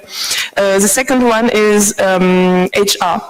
It's recruitment, because they struggle a lot to find people to work for them. So I think entrepreneurs are not only, diaspora entrepreneurs are not only entrepreneurs, but they also train their home country fellows to become more professional, more structured, and learn about the jobs that they are offering. The third challenge I see is the need of the market adaptation. Because as a diaspora, you don't live there anymore, so you don't know how the culture is going on, and you need to know the prices. You need to know how people live every day and the problems they face every day, so you can provide a good and high qualified service. And the last challenge for me is this dichotomy between the perception of diaspora as migrants and the reality of diaspora, which is high qualified executives, CEOs, etc. And us, the Europeans, see them, not me, but we here, but some governments or European institutions see them as migrants that return to their home countries. But actually, it is just high qualified people, or even if they are not high qualified, but they have know-how and they want to do something and they are capable of doing it. So migrants, the word itself seems like an insult, you know? I'm not, why migrant? What is this? I don't know, why you qualify me as a migrant? So I think this is also a challenge which sets the mindset of how I will go to my home country and how I will be perceived by the country I left or by the country that will host me. Thank you so much. Avila, you mentioned outdated data. Do you see other things? Yes, definitely. And Habiba's brought a few things to mind. I mentioned earlier that I had also been a diaspora entrepreneur, and the point Habiba made about trying to register a business and the challenges, that created a solution. Literally, my business was called Silk Solutions, and I used to assist people to set up businesses who were returning to Ghana. And as the point was made that you are looking at a women-strong platform, I did think it'd be interesting to bring in that added dynamic and challenge that it brings to those who want to both invest and move into countries as entrepreneurs. I can give an example of a friend who has opened a restaurant. She opened a restaurant and a marketing company. She's been now in Ghana for 10 years. And the challenges that she's had to face, because hers is a women-headed business, and so people finding it difficult to work with her or recognize her as the main person of the business to interact with, the challenges in just negotiating contracts and deals, and then some of the social challenges of interacting with men who do not easily see women in these roles have all been challenges she's had to face, as well as those of managing staff who are perhaps more accustomed to having a male as their manager boss and may find it challenging to have a female as their the person that they're answering to. So these are just some of the other areas that people I know have directly experienced and need to take into consideration when thinking about going into business. In terms of the investing side of the potential challenges, it's been more of a challenge in discussion with women within some of the African countries we've worked with, and access to being able to manage their own finances and income to be able to do the investment work they wish to do, or equally and extremely frustratingly, having ideas and plans to invest and not being able to move forward because they do not get the permission of the male within the family or the relationship or in that particular space. So these are still some of the challenges that are being faced, and organizations, some of those that we partner with at ICMPD under UDIF and other organizations, are working with women to try and overcome. We had this discussion particularly when we were looking at crowdfunding and crowd lending possibilities in Benin and Ghana with our partner Ford. Stella spoke earlier. And some of the women, many of the women who were entrepreneurs doing very well, spoke about this as a challenge and wanted to see how mechanisms like crowdfunding could help give them an avenue to be able to recycle their money that they've made through their businesses through crowdfunding, so it didn't have to quite touch through their accounts, and give them a little bit more independence about how they utilized their funds. I'll leave it there, I don't want to take up all the time. So thanks. I don't even have to manage time. How do you conquer with these obstacles? Do you see others? Yes, I would go to a broader level. And I think one of the first questions we have to look at to maybe understand this gap between the intention or the willingness to invest, to be an entrepreneur, and then the actual investment or the actual entrepreneurship. And the first question is, are we asking the right ask? So this is the country side, the country of origin side, or the region's ask. Are we really asking the right ask? And I think that sometimes, and this is what I've been able to observe in Tunisia, for example, is that we are asking our diasporas to invest, but our narrative is to help. And this creates a lot of frustration and misunderstanding in what is to expect and what is to be received at the end of the day. But diaspora entrepreneurship and diaspora investment is a socio-economic question. It's not an emotional question. But don't get me wrong, emotion is very important because emotion makes the diaspora investor or the diaspora entrepreneur an investor plus. It's like friends with benefits. It's an investor with benefits. So this emotion is what puts the country on the investment map of the diaspora. But then the decision-making process is purely an economic one. It's a 1+1. It's, do I get is the terrain rightly prepared? Do I have the regulations that will allow me to thrive? Do I have the right assistance? Do I have the access to finance? Do I have the access to markets? So all those questions are hard facts, which should be aligned to the ask, or the ask should be aligned to this decision-making process. And then there is the other one, the other question which is important, and this is the look to the diaspora. What is my intention? So am I really an entrepreneur, or am I a philanthropist? I'll give you an example of one of our projects where we were working with a foreign direct investment promotion agency, and they got into a very heated discussion with a lot of diaspora entrepreneurs from France, from Germany, and then they just shouted at them and said, "Stop acting as if you were coming to save us." And I think this underlines very well this misunderstanding between the two sides.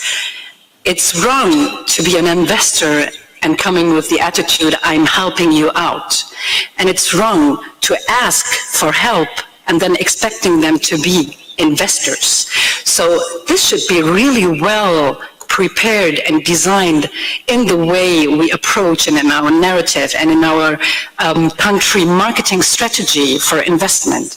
So those are things which are very important, I think, and which cause a lot of misunderstandings and mis-expectations on the two sides. So maybe what is important is, if we want to stimulate the willingness, we should call for the emotional side as one of the calls we should do.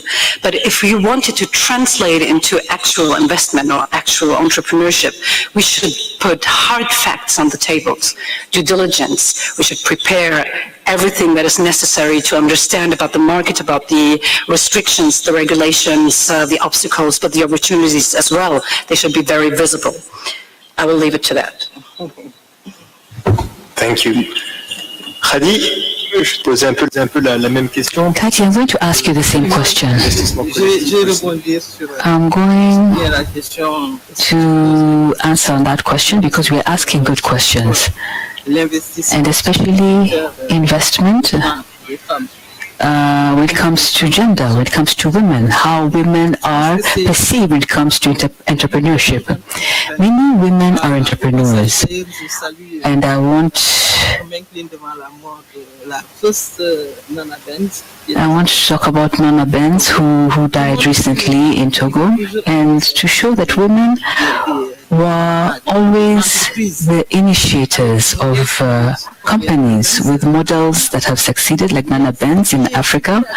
But what is the case in Africa is that women entrepreneurship is so reduced and found only in the informal sector, and so they're not really able to break out.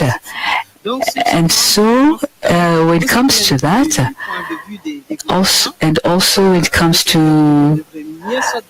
governance, the private sector needs to structure itself better so that it can pull towards the top the women entrepreneurs. So this is a problem on the entrepreneurship side.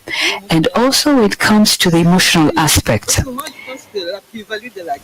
I think that the importance of diaspora is that link. Not necessarily high tech, but high touch. This means the link that you have with the country. This is very important. So in investment in social impact and also in the development sector. In Senegal, there are investments in PIST with requiring a certain expertise where expertise from diaspora can be found in key sectors, whether it's in scientific fields, agricultural fields. But it's this emotional link that helps members from the diaspora to be called upon by their countries to come and invest in. And so the emotional aspect does not play a role when you're an investor. The diaspora is really the procedures, the financial procedures that needs to be observed. And contrary to what we think, some succeed better to invest in other countries. For example, I can invest in Mali and be successful instead of remaining in Senegal because the relatives, that is another challenge that we are all aware of. Fatou has left. These are issues that we need, or questions that we need to ask ourselves. Is this link there? So when we talk on the professional front, we need to move to other models, pure entrepreneurial models that can help us to thrive. If you have any other questions, do you see challenges or opportunities that are key to the diaspora? The opportunities that I see for the diaspora, yes, there is the financial asset, because usually members of the diaspora who invest were able to save some money beforehand. And so the distance, maybe that is where the challenge is. Maybe the investor is not on site, so they cannot be able to guarantee the factors of success. Luckily, there are structures in place that can support them, which even if they are far away, they can guarantee the investment of this member of the diaspora. There are many entities, there are many financial funds that are in place. I can talk about Zabang in Mali. The young member of the diaspora in France and started her entrepreneurship and was supported by some entities, and she was able to come back to Mali. But with this mindset, where she's not dealing with certain cultural aspects, and so there is this distance to the culture, and so she can be able to carry out successfully her business. So there are two aspects. So in one way it can be positive. On the other side, we need to become professional, and this will enable the person to be able to succeed. What are the drivers and the added value of diaspora in your experience? Oh, the added value of diasporas, I think, are just multiple. So, but they are linked to those misconceptions as well. I would say, as a first thing, they know the country, or at least they have an affinity to the country, to certain aspects of the country. But this is a two-sided coin. So sometimes, because the knowledge of what is going on in the country drove them to leave the country. So this has to be addressed in a very delicate way, I think. But it's a driver. I know my country. I speak the language, maybe, which facilitates a lot of things. I may be able to to understand cultural codes, and this makes it easier for me instead of going to Morocco maybe or to Senegal as a Tunisian. But as I said, it has to be addressed in a very, very intelligent way, because it can also be a very negative way if we don't think about that. What we have is also the access to information may be easier, or we have to think of how to ease the access to information. But this is also a driver to the decision to invest in the country or in the region. The access to networks would also positively influence the decision-making process, I think, and then networks to decision makers, but also, and I think this is something which often we oversee, network the diasporas amongst each other once they are entrepreneurs in the country. I think there is a huge need of sharing experience of diasporans amongst each other and learn from each other how they overcome obstacles or certain periods of frustration that each and every one of us has experienced in the country of origin. So there are a lot of drivers, I think. The motivations are, of course, emotional. There are opportunities that we can't neglect in the continent as a general. It's a continent where there is still so much to do and so much opportunities compared to Germany. It's a market that is already very set up. Every niche is being served by multiple players. But in our continent, there is still a lot of opportunity. And I think this is one of the major drivers beside the emotional and effective links to the countries. Here we have opportunities, untapped opportunities, and we can be the pioneer, we can be the second one or the third one, but we would be one of the first in the market in something we would do. So this is, I think, a major driver that has as well to be addressed in this very clear way with very clear information, visibility, and access to data and business opportunities. Yeah. Elvina, did the client of Silk Solution had vantage points also? What do you see their experience? It's like being on Zoom and forgetting to hit your button. Actually, coming to a little bit of what Habiba was saying, and something that we haven't touched on so much, is also the external drivers in terms of, we've talked a lot about the hostile environment that's being created for many migrants, and that does have an impact on their children, who are the next generations and the first, second, third generations. You can then begin to look at that as racism that's being faced. Habiba touched on how crisis becomes an opportunity. During COVID, for those in the UK, America, France, I think pretty much Europe erupted. We saw such strong racist sentiments towards people of colour. And off the back of that, we saw a number of diaspora, some from countries of origin, some going to other countries, but realising that I can work remotely, I don't have to be in this country, I don't want to be in this country, and so they went and set up for a few months, a year, some people have not come back, and set up homes and then also invested in these other environments.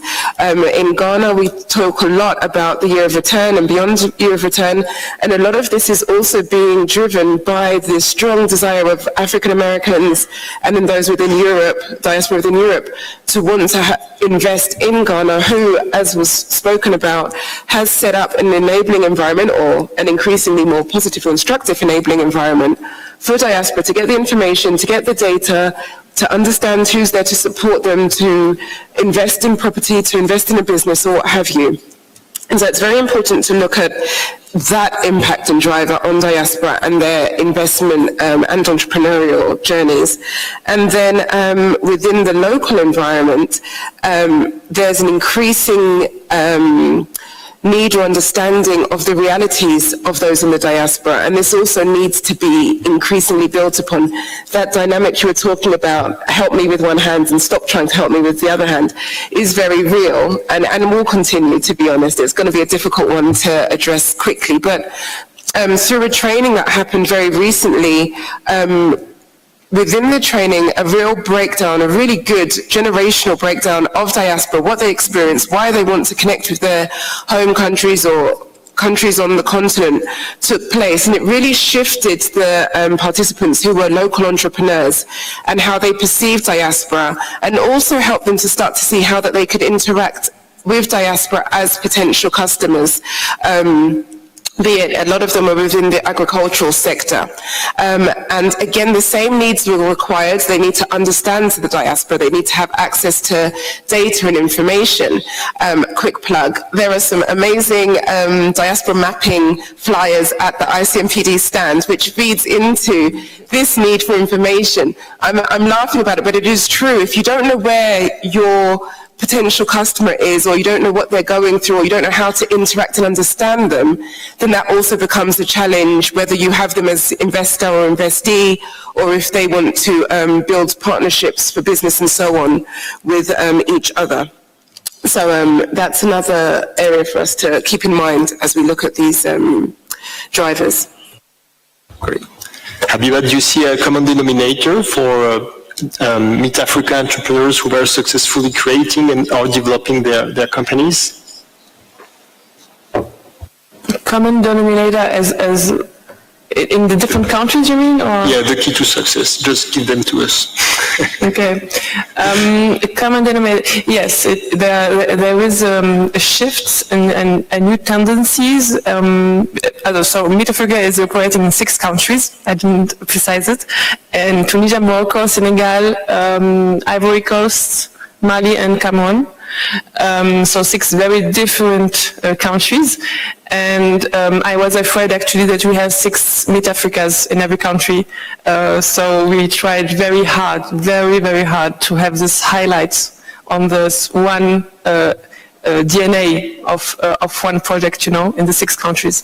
But we had to adapt our approach in every country by dialogue with every public institution, local public institution, and having this spectrum of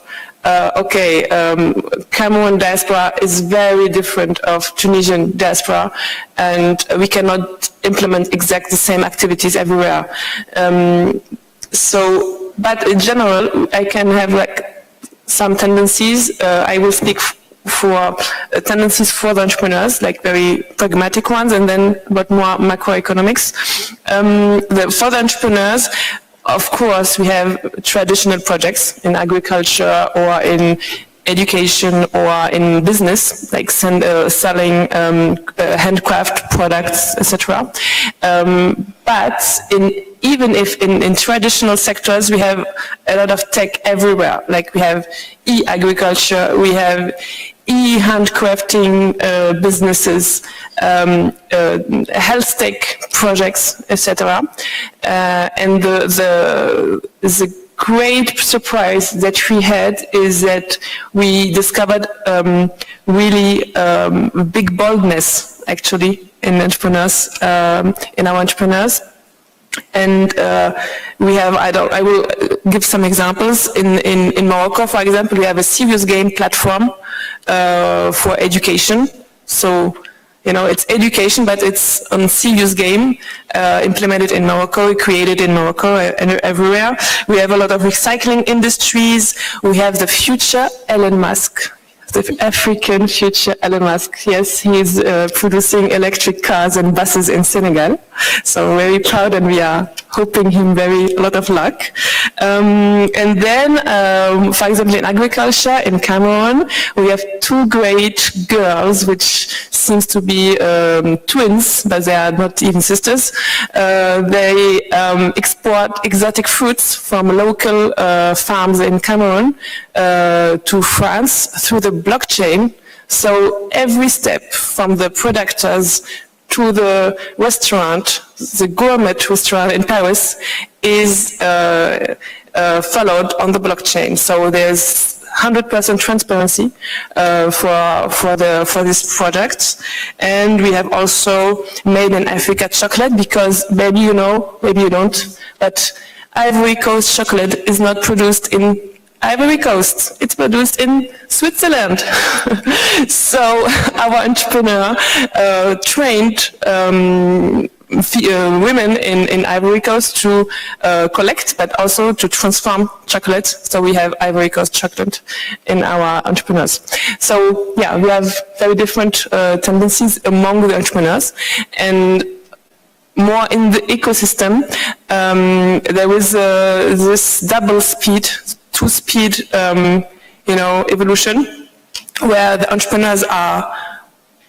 diaspora entrepreneurs are actually normal entrepreneurs, and they need to have everything fast. They need to have money, and they need to have customers and a business model and qualified labor force. So they need them to, use Excel sheet and be on time or at work. Like very simple stuff. But the market is not as ready as they need it to be. So this is a double speed society, so they have to be very, very patient and find solutions to embrace this. Two other very interesting facts that we got is that our entrepreneurs are looking for relevant markets, so fast-growing markets, and there is this emotional, of course, cause, but even if I am from Algeria, okay, and I wanna just make business, okay, Algeria is a big market, it's not good example, but I don't know, Senegal is a very mature ecosystem, but it's a small country, so comparing to Ivory Coast. So now the entrepreneurs don't even look just on the emotional factor, but also on, where can I buy more, actually, and sell more, buy and selling. It's also from the production issue, and not having just customers, but also finding the best providers in Africa. And this created a Pan-African willingness to invest between African diaspora in Africa. So we have Tunisian entrepreneurs willing to invest in Senegal, and Senegal entrepreneurs wanting to invest in Morocco. And our entrepreneurs, we didn't even actually plan it in Mid-Africa, but they say you have 6 countries, so the public agency in Senegal, and the investment agency in Morocco. I want to meet them as a Tunisian or as a Cameroon entrepreneur. So they really wanted to be more Pan-African, and I was really, really happy to discover this, and that led also the national public agencies to work together and build partnerships between African public agencies. So that's, for me, the most relevant things that we see in Mid-Africa. Sorry if I was too long. That's perfect. We just have time for last talk, and I would like it to focus on what could be supporting this trend and these successes. We don't have time to develop a lot, so perhaps just brief answers. I will start with you again, Habiba. Just looking at the ecosystem, you've extensively worked with the ecosystem technical support to entrepreneurship. If there is one thing or two you would like to change or emphasize, and that could matter for entrepreneurs, we often result that policy is the solution, but let's assume policy and politics do not have any grip on our topic. Focusing on the ecosystem, what could be a driver for a change in better ways? I think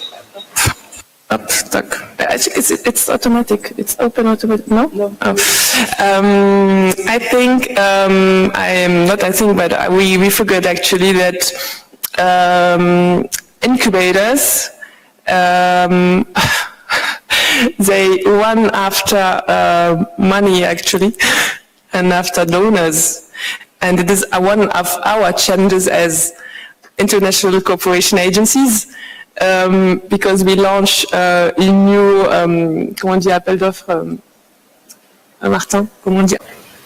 How do you say tenders? Tenders, and so incubators look for a business model. So the tendency is they do all the same, and so they do all pre-incubation. Okay, so for young entrepreneurs, and there's no one supporting entrepreneurs after 3 years, for example, or after having a certain amount of budget. Yeah, okay, thank you. So my dream for the ecosystem is that the incubators work together, not as competitors in tenders, but as partners, and creating it's complicated in English, but une lisible, comment dire, yeah, un parcours lisible, un parcours homogène, comment dire? Pathway. Like, un chemin, comment dire? Yeah, okay, help me.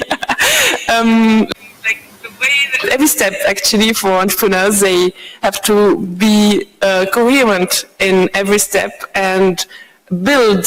I don't know how comment dire parcours, je sais pas. Roadmap, yes, thank you.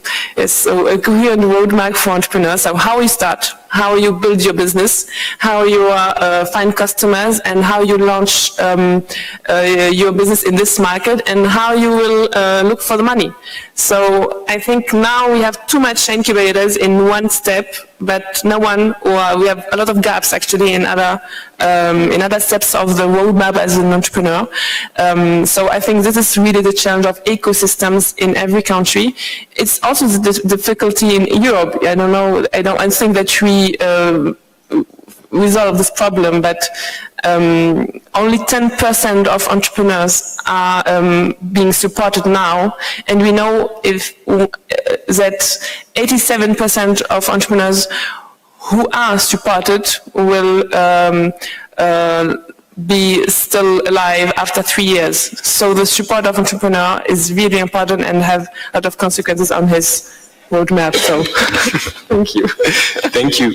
Alvina, in 2 minutes, you have the power to change something within the government of Ghana. What should it be? I actually was going to use Ghana as an example of what others could be looking at doing and Ghana can build on doing, which is working transversely across the different ministries. An investment, a diaspora investor or a diaspora entrepreneur may or may not have citizenship, may or may not have enough knowledge of the country that they're going into, even if they are connected. And so when you see the different ministries working with each other, so you have the Office of Diaspora working with Trade and Industry, working with Foreign Affairs, working with tourism or roads and infrastructure, depending on which area of focus the diaspora wish to invest in, and then liaising efficiently with their investment promotion center, we can see a much more fluid and a much more helpful assistance being provided to investors. And this applies not just to diaspora really, but for local entrepreneurs and investors as well. But really seeing a more connected and joined up way of working, so you don't have a policy being developed in one area which has a direct negative impact on another area which can also happen. And so I would just say that this would be a useful practice to be seen in other countries. Ula, what could donor do better also to support entrepreneurship and investment from diaspora? Well, first of all, I would say to understand that we are public structures and not the best ones in assisting entrepreneurs in a very agile way. So that's, I think, one major thing to keep in mind. I would say that stepping back and understanding that we have the ability and the power to be a broker for diaspora entrepreneurs and diaspora investors would be a very good thing to do. What do I mean with broker? Advocate for diaspora entrepreneurs. And why should we be interested in that? It's because as much as they belong to their countries of origin, they belong to their countries of residence as well. And we have an interest in empowering them to build the bridges with our countries. This would be one thing to act on as a broker. A second thing would be to create the access to decision makers on both sides. So we deal with decision makers in their countries of origin, and we deal with decision makers in our countries, and facilitating those accesses would be a huge thing for the entrepreneurs in different sectors, like in regulating sectors, if you look at investment regulations, for example, and how to facilitate that on both sides. This could be something, or should be something, donor organizations should be working on. And then really the advocacy for regulatory changes, and not only the access to decision makers, but being active in changing regulations to facilitate investment, and exchange, bilateral exchanges that come then with the activity of the entrepreneur. So really moving from assistance, direct assistance to entrepreneurs towards being the broker and doing advocacy for diaspora investment and entrepreneurship would be a good thing to do, I think. Great. Thank you. Hadi, you are our elder, so I was willing to give you the last word, and focusing on diaspora associations, what could be a leverage for changing things in better ways?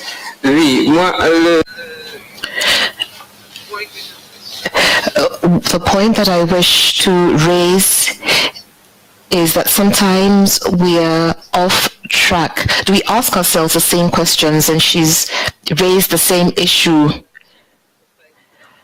Not all diaspora representatives can be businessmen or women. There's no cut and paste model.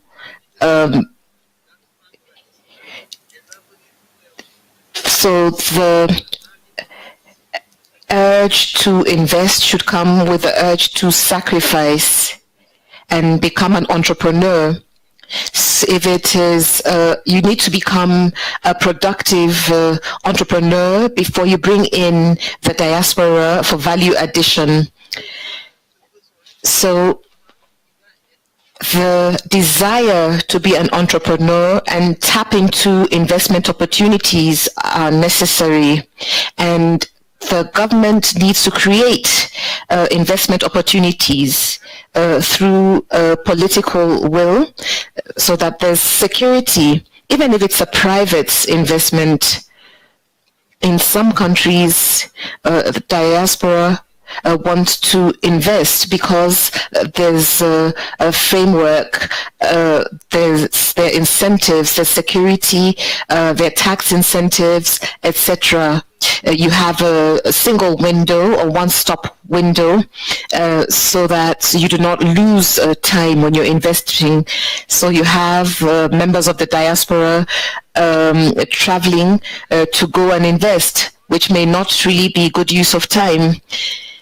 I know there are many success stories on diaspora investment, but the first thing would be having investment for a social impact.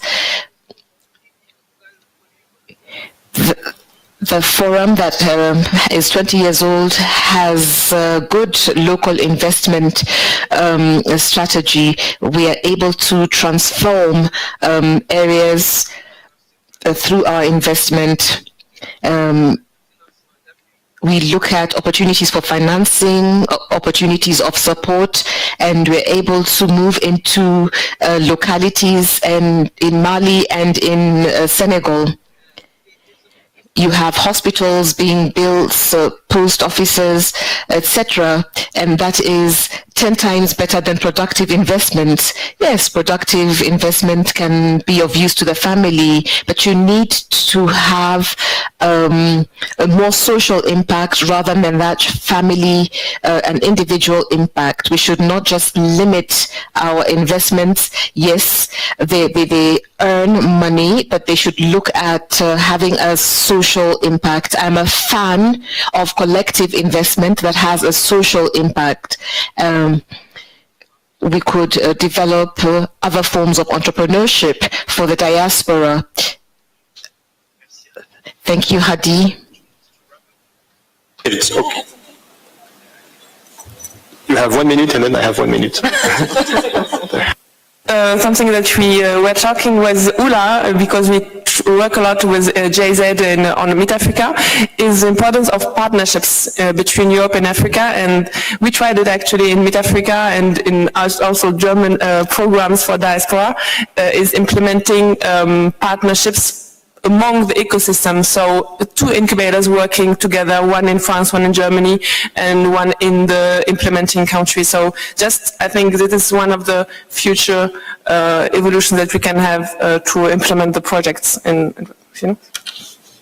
I have 1 minute and 30 seconds to thank you very much to have been wonderful panelists. It was really a pleasure hearing everything that was said. It's a pain to try to wrap up everything that was so rich in a few words, but I just want to highlight that there is a consensus that the dynamic for investment and entrepreneurship from the diaspora is a steady one.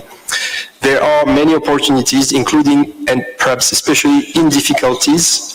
There are also great obstacles. There are the traditional obstacles that every investor has to face, every entrepreneur is facing, but there are additional obstacles linked to the diaspora status, not being considered as an entrepreneur. There are also obstacles as a woman entrepreneurs. And a very interesting point is the change of mindset. With the country, we are entrepreneurs before being diaspora, so treat us as entrepreneurs. And also with the family. We don't we don't necessarily invest with the family. We are philanthropic, and everything that's dealing with entrepreneurship or investment is a matter of business. We also went through all the drivers and added value. There are many initiatives, and we saw there are quick wins that could be undertaken from every stakeholders on the sector. Thank you very much again. It was a pleasure, and I hope we can deepen that in the next days again. Thank you very much, Martin. Thanks to all the panelists here. Now we are going on coffee break. Please stay on stage for a photo opportunity. For the audience, we are going on break now for the coffee break for half an hour, and then we come back here for the last session of the day, which is a very interesting session as well, the impact investment funds for local development case studies. So please come back in 30 minutes for the last session. For the ones that do not want the coffee, they can go to the other sessions if they are interested in. They are still ongoing. There are 2 sessions on country-based sessions that are starting right now. One with interpretation in conference room 1 on digitalizing international remittances for Morocco and Senegal. And the other one in conference room 3, which is just around you go out here and you enter the next door, and is on linking financial services to remittances for Ghana and Uganda. Otherwise, we meet here again in 30 minutes. Thank you very much and enjoy your coffee.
The three other founders of Shiwara, they are going into a big challenge, having the money from the diaspora in a fund and investing in Africa, and we will see how you will do it.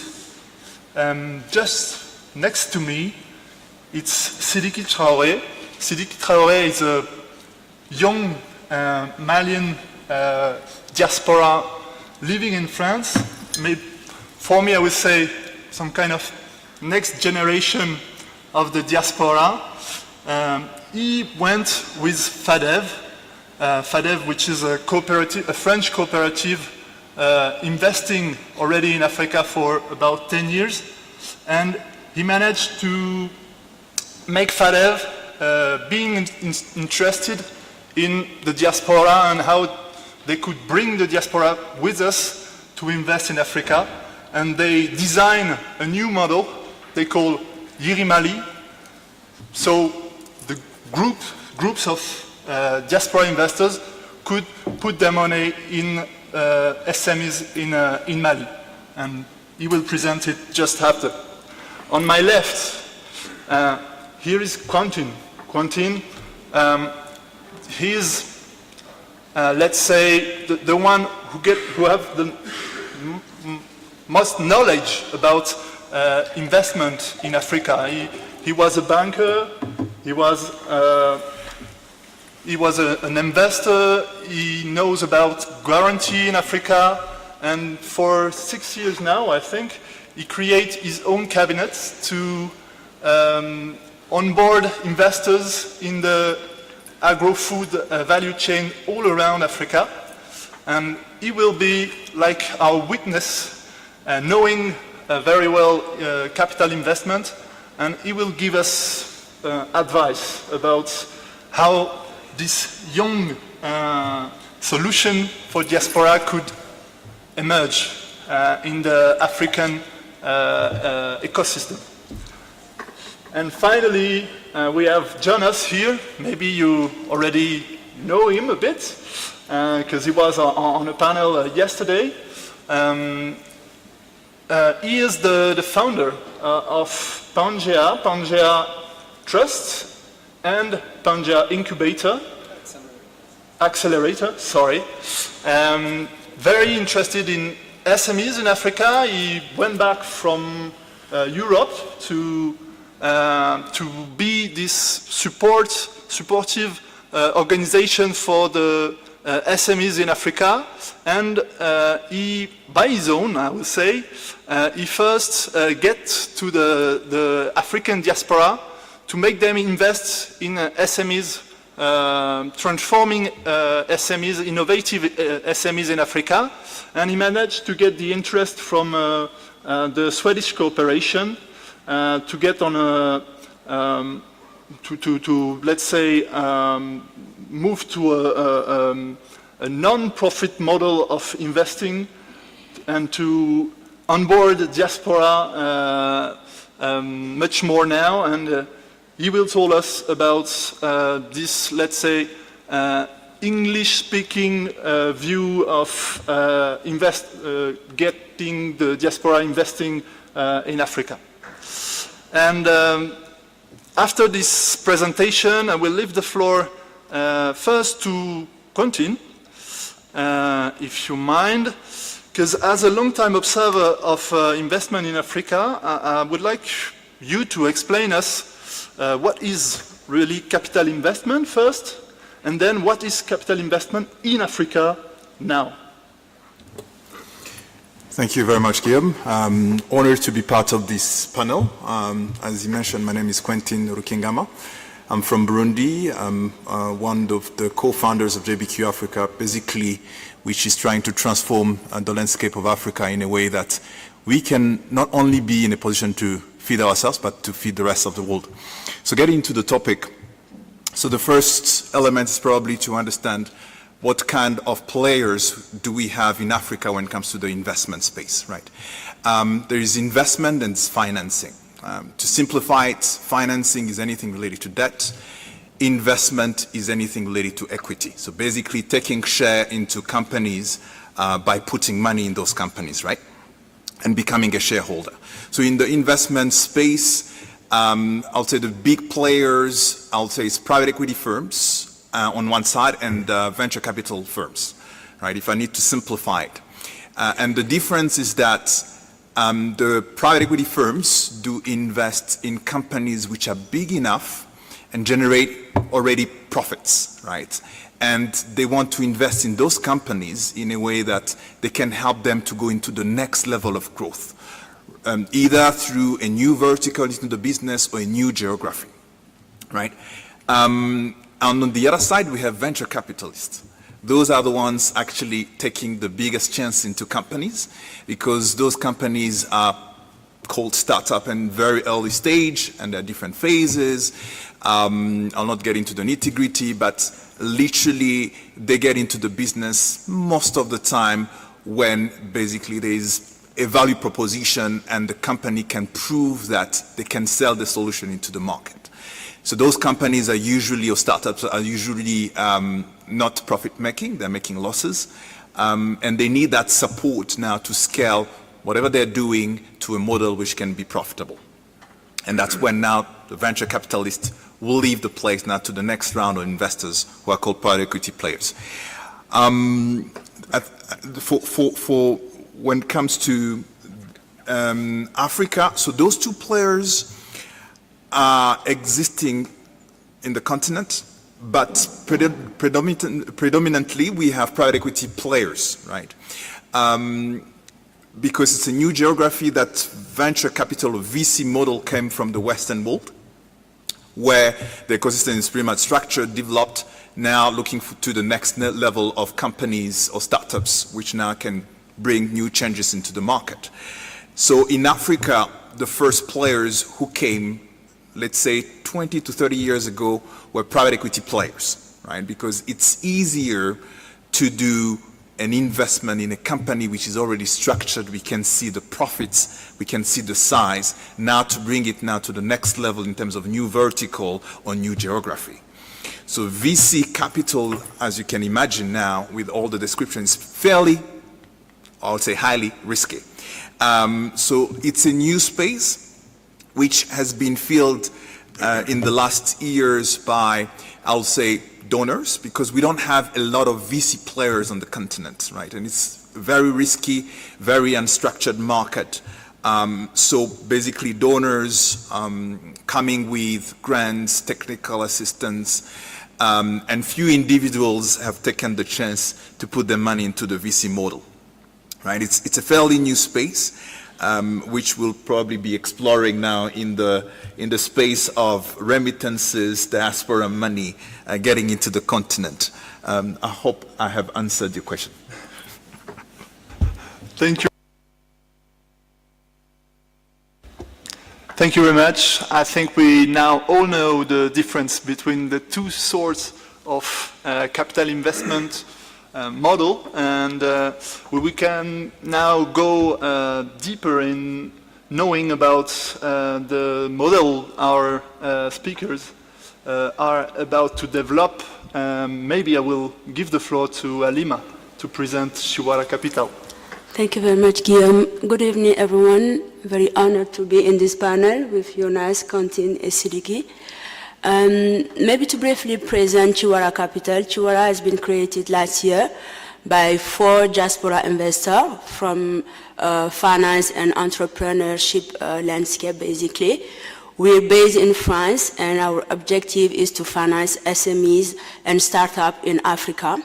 Our geographies covers first Mali, of course, because the founders are originally from Mali, for 3 of them, and the 4th one is from Guinea, but we also expect to have a Pan-African coverage, starting with Senegal this year, hoping to expand in Ivory Coast, depending on our development roadmap next year, and before expanding also to the other area of Sub-Saharan Africa.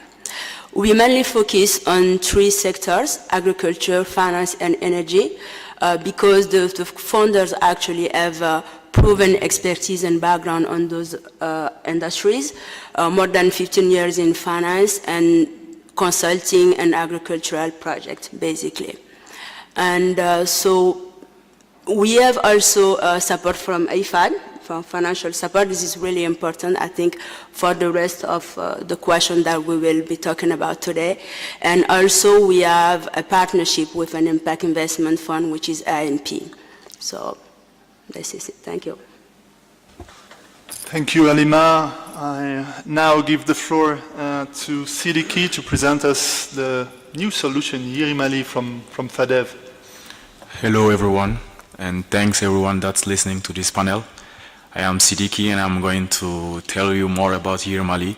That's held by FADEV, which is a cooperative investment company who has been working in West Africa since 17 years by supporting strategically small businesses and also investing in them financially. So through Yirimali, FADEV is giving the opportunity to the diaspora to partner them together and then join FADEV to invest and support those businesses in West Africa. So precisely in Mali, in the case of this project. So the investor club will all have autonomy in terms of legal aspect, and also have autonomy in terms of management, because they are like an entity working by themselves and choosing also the company in which they want to invest their money in. So they have this direct link with the business owner that we try to offer them, so that they can be with the business owner in all of the cycle of the investment stage. So they will have the opportunity also to support the business owner with their knowledge, or even more than the financial aspect.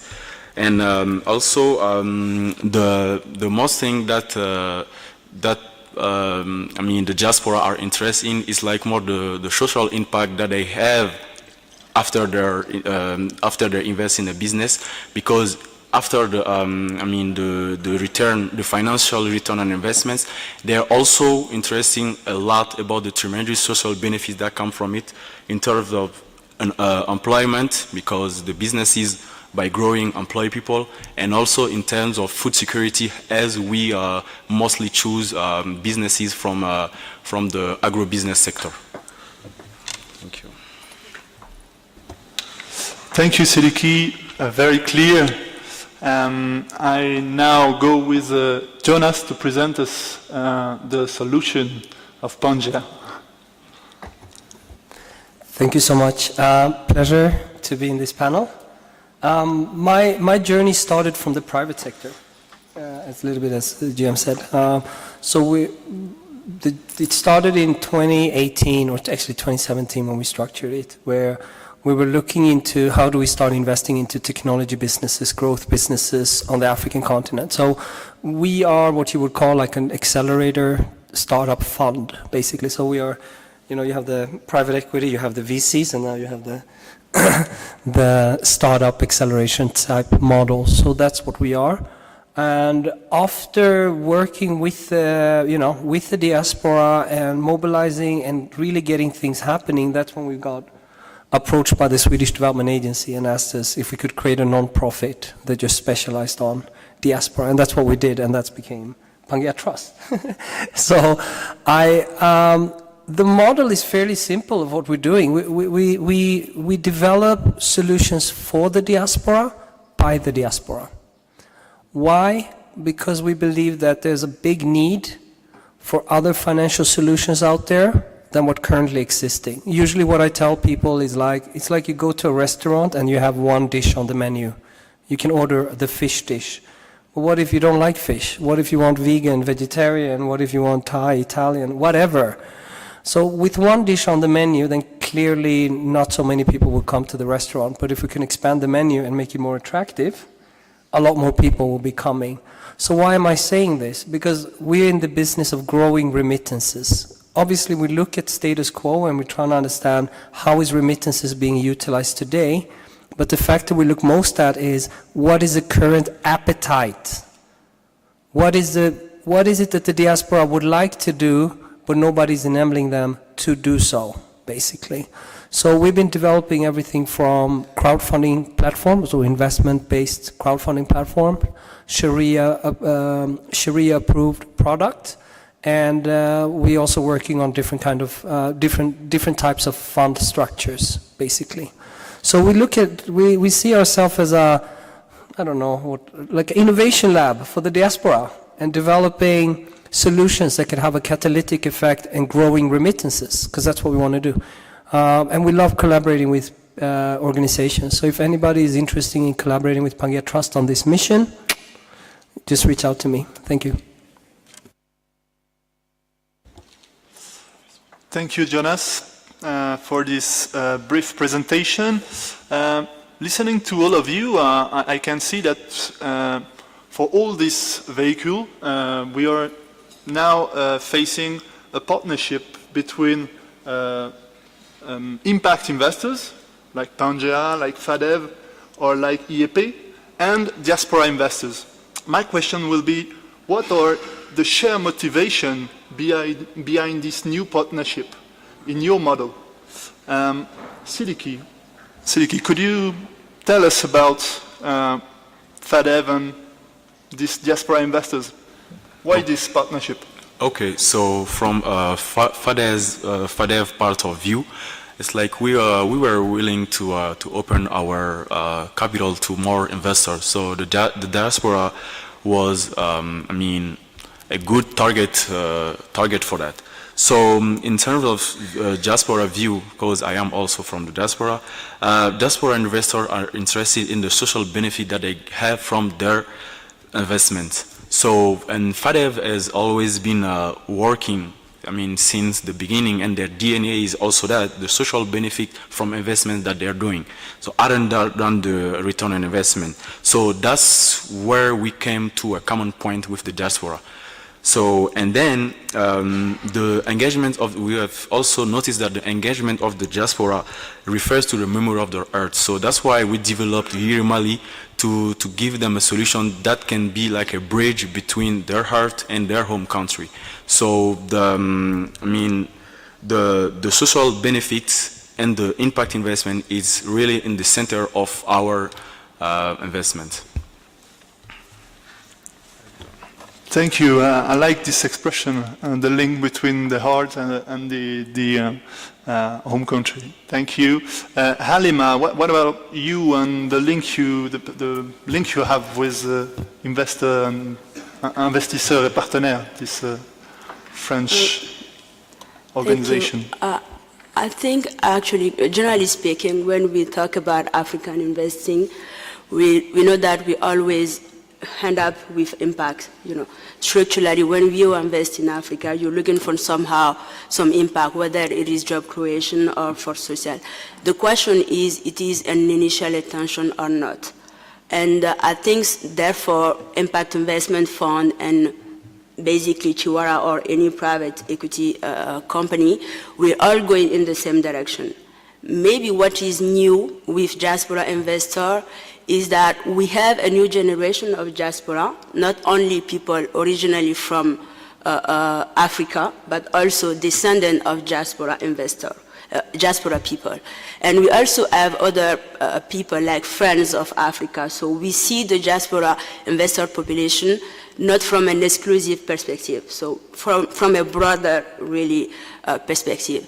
And for that, those people are keen, of course, to engage in Africa. They want to be part of the new opportunities that are going on in Africa. So they want to take place with Africa and take some part in it.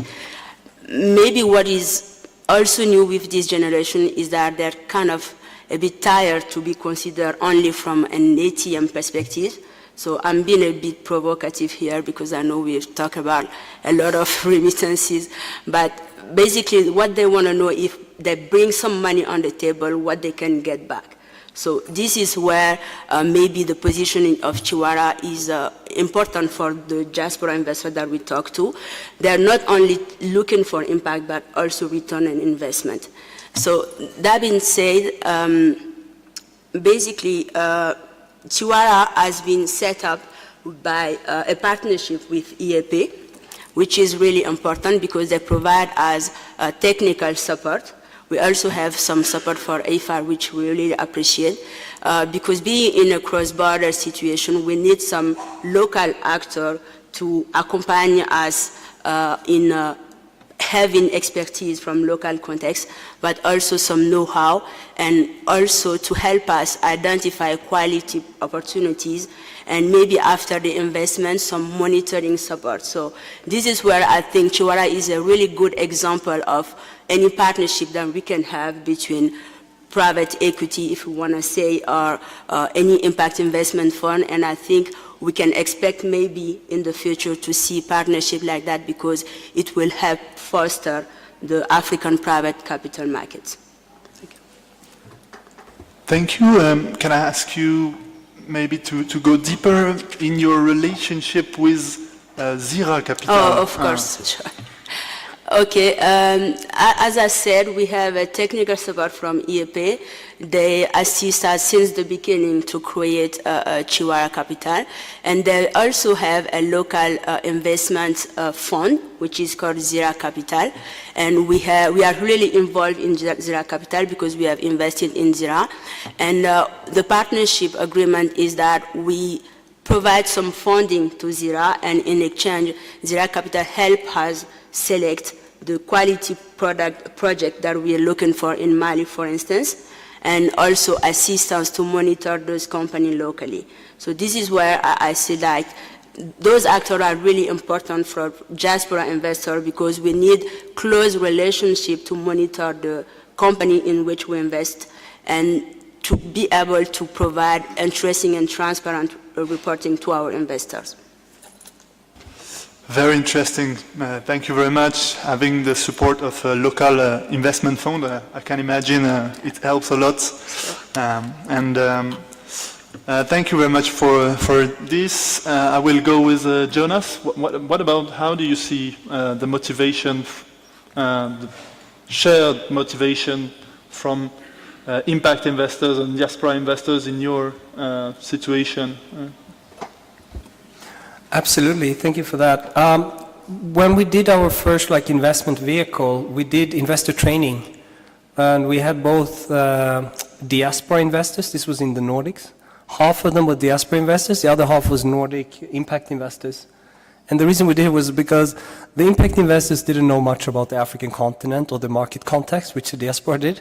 But then many in the diaspora has never invested into technology companies or done a proper due diligence, etc. So it was a really interesting merging competences, but also learnings. And we also saw that a lot of them became good friends afterwards. But in terms of shared value, I mean, they were very aligned. And the whole principle behind impact investing is literally like, you want to invest in, what's good for the planet or people. That's it. Society or climate, right? But you're still expecting a return of investment. And the whole philosophy around why is impact investment good and why does it make sense? It's basically saying that we as consumers, we don't want to support companies that are doing bad in society. And more consumers are becoming conscious consumers and picking the options that are providing, social benefits for the local community or environment, and that in 10 years' time, 20 years' time, there will be only more and more impact-type organizations. So saying that being good for people and planet is the winning recipe, and saying that these are the businesses that will be most successful, this is how you also align with, from a capital standpoint. So it's not like philanthropic and just saying we're just going to invest in them and they do good for children or agriculture and stuff. It's also because you believe that companies that are focusing on impact will be more competitive and more successful on the marketplace, hence be worth more money than businesses that are not focusing on it. And then in terms of the diaspora, we've done mapping studies where we interviewed hundreds of people from the diaspora in Ethiopia, Kenya, and Somalia, and we see it very clearly there. We haven't interviewed a single diaspora group or community that says that impact is not a priority.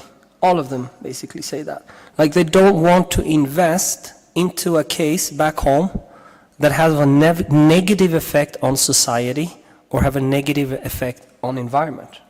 So I think that's also, that makes them impact investors per se. Thank you.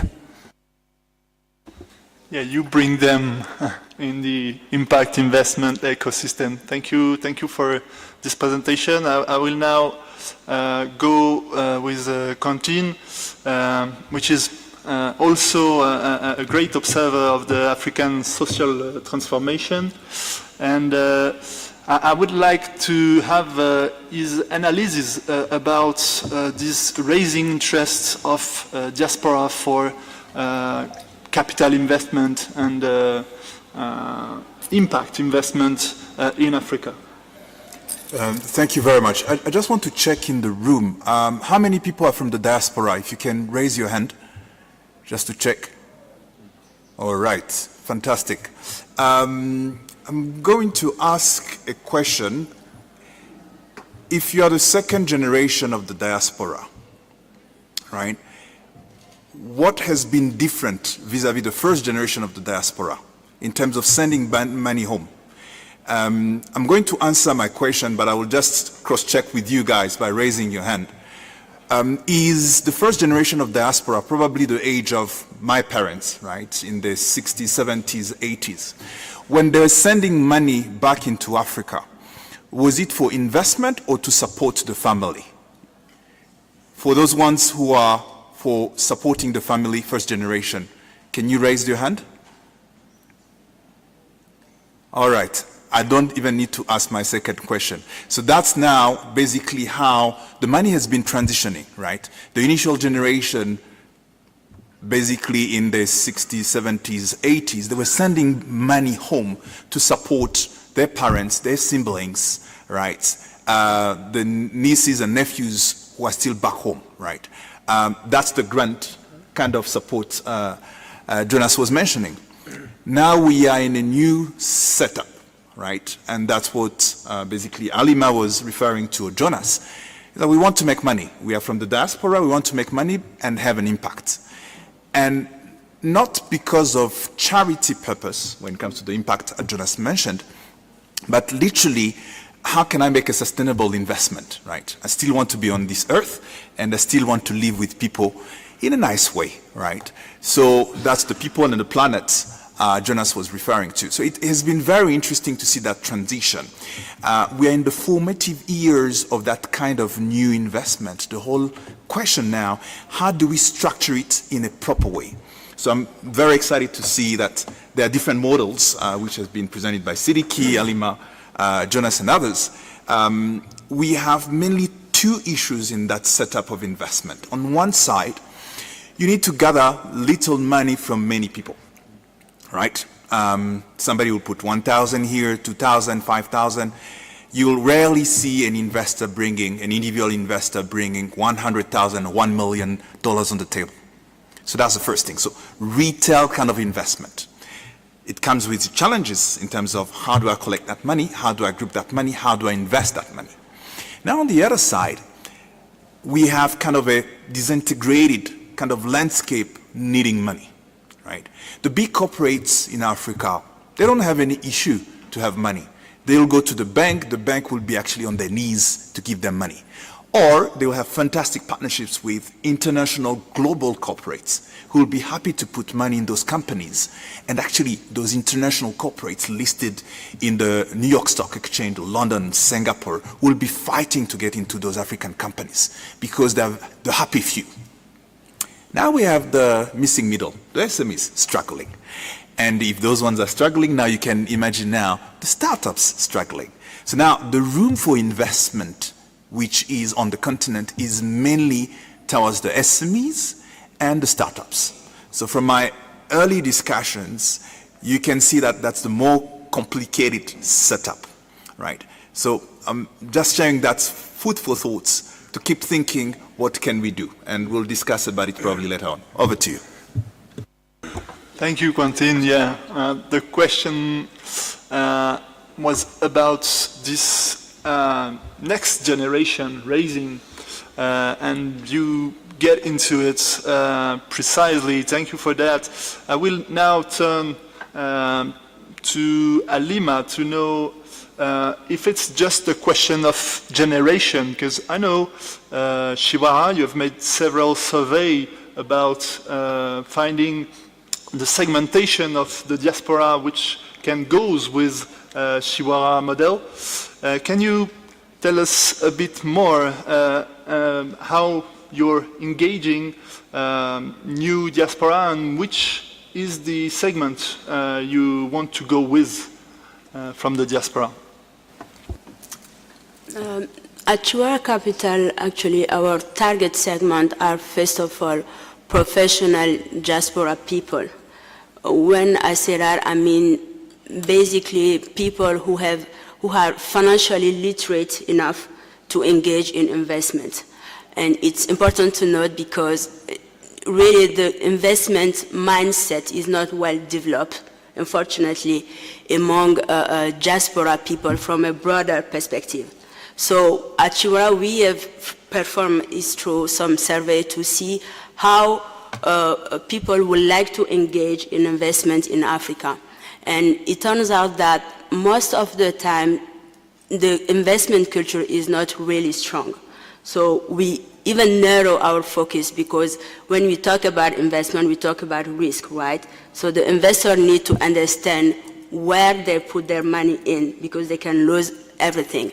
So we narrowed the focus on those professional investor people who are financially literate enough to understand the investment and the risk related to those investments. And basically we're talking about people with intermediary revenue between medium and high, and who also can bring something else than financing, because our objective is not only to fund the company, it's also to bring some assistance from strategic and from international standards perspective to bring some value to the portfolio company that we will be investing in. I think this is really where we had a really sustainable value in our investment. So we're talking about probably 100,000 of people that we will be targeting toward this, and this is where we focus our investment strategy. Thank you, very clear. Can you tell us about the ticket for the diaspora to enter Shiwara if it's not... Actually, as Quentin said, we're basically targeting retail investor because we believe that given the nascent African investment market, private equity traditional tickets are too high. It will be 100,000 euros. This is too high to engage in investment and maybe reach the wide range of population that we would like to.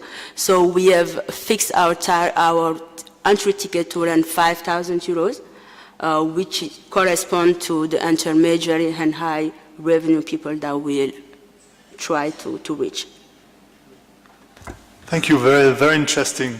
I now go with Sidiki to know more about the diaspora segmentation they have made with FADEV to find these members of the diaspora club of investors. Okay, so unlike remittances, investing is like giving several times, but both are rely, because remittances is rely to the diaspora. So that was being to say that our model is targeting all the diasporas that are willing to do productive investments and partner together in Mali. So this is targeting all of them. Because partnering together, that's important. Why? Because I mean, alone you can go quicker, but together you surely will go farther. Like if I decide to run to the door, I mean I might go quicker, but if everyone here in this room help me to go there, I think that I will even go behind the door. So that was being to say that we don't have no limitation in the segmentation of our diaspora. We are targeting every single person in the diaspora because, like, for an example, like let's say that everyone in this room is like from the diaspora. So the lovely people on my right side decide to be an investor club, and then they decided to, they are limited to 20 people, and they decide to, to support and invest in one business in Mali. So let's say that the first person, he is doing pretty well in his life, so he can put like a ticket of $5,000. So it's nothing to him. But there is another person who, I mean, is not doing that bad, but he can only afford like €1,000. So, I mean, both of them can invest in Year Mali because there is no minimum of tickets. And then also, I mean, what to be saying is that we only have, because of some regulation matters in France, we are limited to 20 people per investor club, but with no limited amount of money to invest in. But this will also bring us to some, I mean, to some financial and taxes problem that we try to avoid. But we are not segmenting the diaspora in terms of that. But like an interesting fact that we are living now is that the person we have more facility to get into our project is like the young working diasporas who maybe because they have much more financial education, don't know exactly, but these are the people that we have more facility to get them into the project. Thank you, Sidiki, and I'll go to Jonas. Jonas, you were telling me yesterday, preparing this session, that relating to your experience with the diaspora, you have designed a full bench of diaspora investors personas. You know? And I know there we can have it for free on your website, and thank you for that, because they are really amazing. I'd like to know, when you listen to Sidiki and Alima, can you say that the personas they are talking about are the same you design with Pangea? Absolutely. Thank you for that question. And for everybody here, if you go into the diasporalab.com, you can find a lot of like mapping studies, the tech specs and persona analysis, like everything we basically do on the diaspora thematic area. We basically share it there as a public good. And to answer your question, yes, I recognize what they're saying. I think we have, saying young professionals. For us, we have a category or a persona. We call him Robert. We have different like guy names and women names, just so you know. But yeah, I think for us in Pangea Trustword, that would be the Robert. The one we focus most on in Pangea Trust is what we name our persona is Mbeke. Mbeke is about 45 years old or more, has 2 children, lives in a house, has it paid off, already does investment back home, came as a refugee in their like early teenage years, for example. And then we also map out like what are the key drivers, the key needs, etc. So the whole point of a persona is really to create like a profile, I guess, of what are the common denominators to represent a subgroup. Benefit with that is that you know who you want to speak with, because it's not easy to onboard diaspora to invest, and specifically if it's startups and SME. I mean, forget about it. Like, I remember like the first time we fundraised around it and people were like, okay, it sounds like a great thing, but what do you know about finding amazing opportunities on the ground? Or how are you going to be doing the capacity building? Because if you think just providing money to startups and SMEs will like solve it, forget about it. You're going to need a lot of capacity building, a lot of it. We personally we've done about 350 startups just through our accelerator program. So we do a lot of accelerator program to not only like select who are the best businesses, but also to help them improve, right? Then once you have invested in them, do you think you stop helping them? Nope. They're going to need capacity building support and a little bit hand-holding for a while. The way that we structured it is that investors that were participating in some of our funds are also what we call active investors, meaning that they are part of the post-investment program and also have to report back. But I'm just explaining, it's not a simple thing to jump into and then just say. So the money is one thing, capacity is another thing that really needs to follow, and do not underestimate that factor. And then I think for us, just to be fully transparent, is like we don't look at it as like we have figured everything out.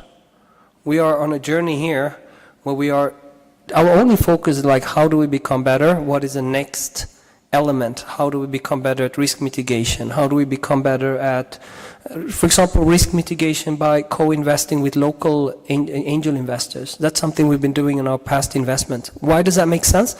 When you have people in the Nordic, US, Europe, and they're going to put in money, but none of them are in Kenya, why not co-invest with Kenyan business angel networks? I mean, they're here. They know the market. They can be door openers. They're perfect bullshit filter. So like really looking into becoming more resource smart is what we're focusing on. And again, like as of now, we focus both on the diaspora profiles, but again, it's the same thing also looking into how do we now combine the diaspora with local angel investors and even first loss facilities or guarantee funds. I mean, there's a whole ecosystem out there. So I feel like it all comes down to like how do you combine those things to create like a really nice ecosystem that makes it safe for investors and diaspora investors to invest. And nobody wants to promote like come and invest in Africa and then diaspora is with us and then we do bad investments and then everybody that put in money never want to invest back home again. That's like the worst situation. Yeah, I just want to make that clear. So we want like not irresponsible investment, responsible investment. So every person that invests becomes an ambassador and more people invest. Thank you. Thank you to the four of you for this like very detailed big picture about capital investment and impact investment for the diaspora and how it is going on right now. We are now quite at the end of this panel, but before leaving, I'd like to know more about you and the upcoming challenges and how to scale up your model. I'm sure you have plenty important things to tell us. I will go with, let's say, Alima first. I know you've got a plan for Chihuahua. Can you tell us? Yeah, thank you. We hope to deliver on those plans, basically. Actually, in France, I think the most important challenge that we're facing right now is probably regulatory constraint. It's important to highlight that.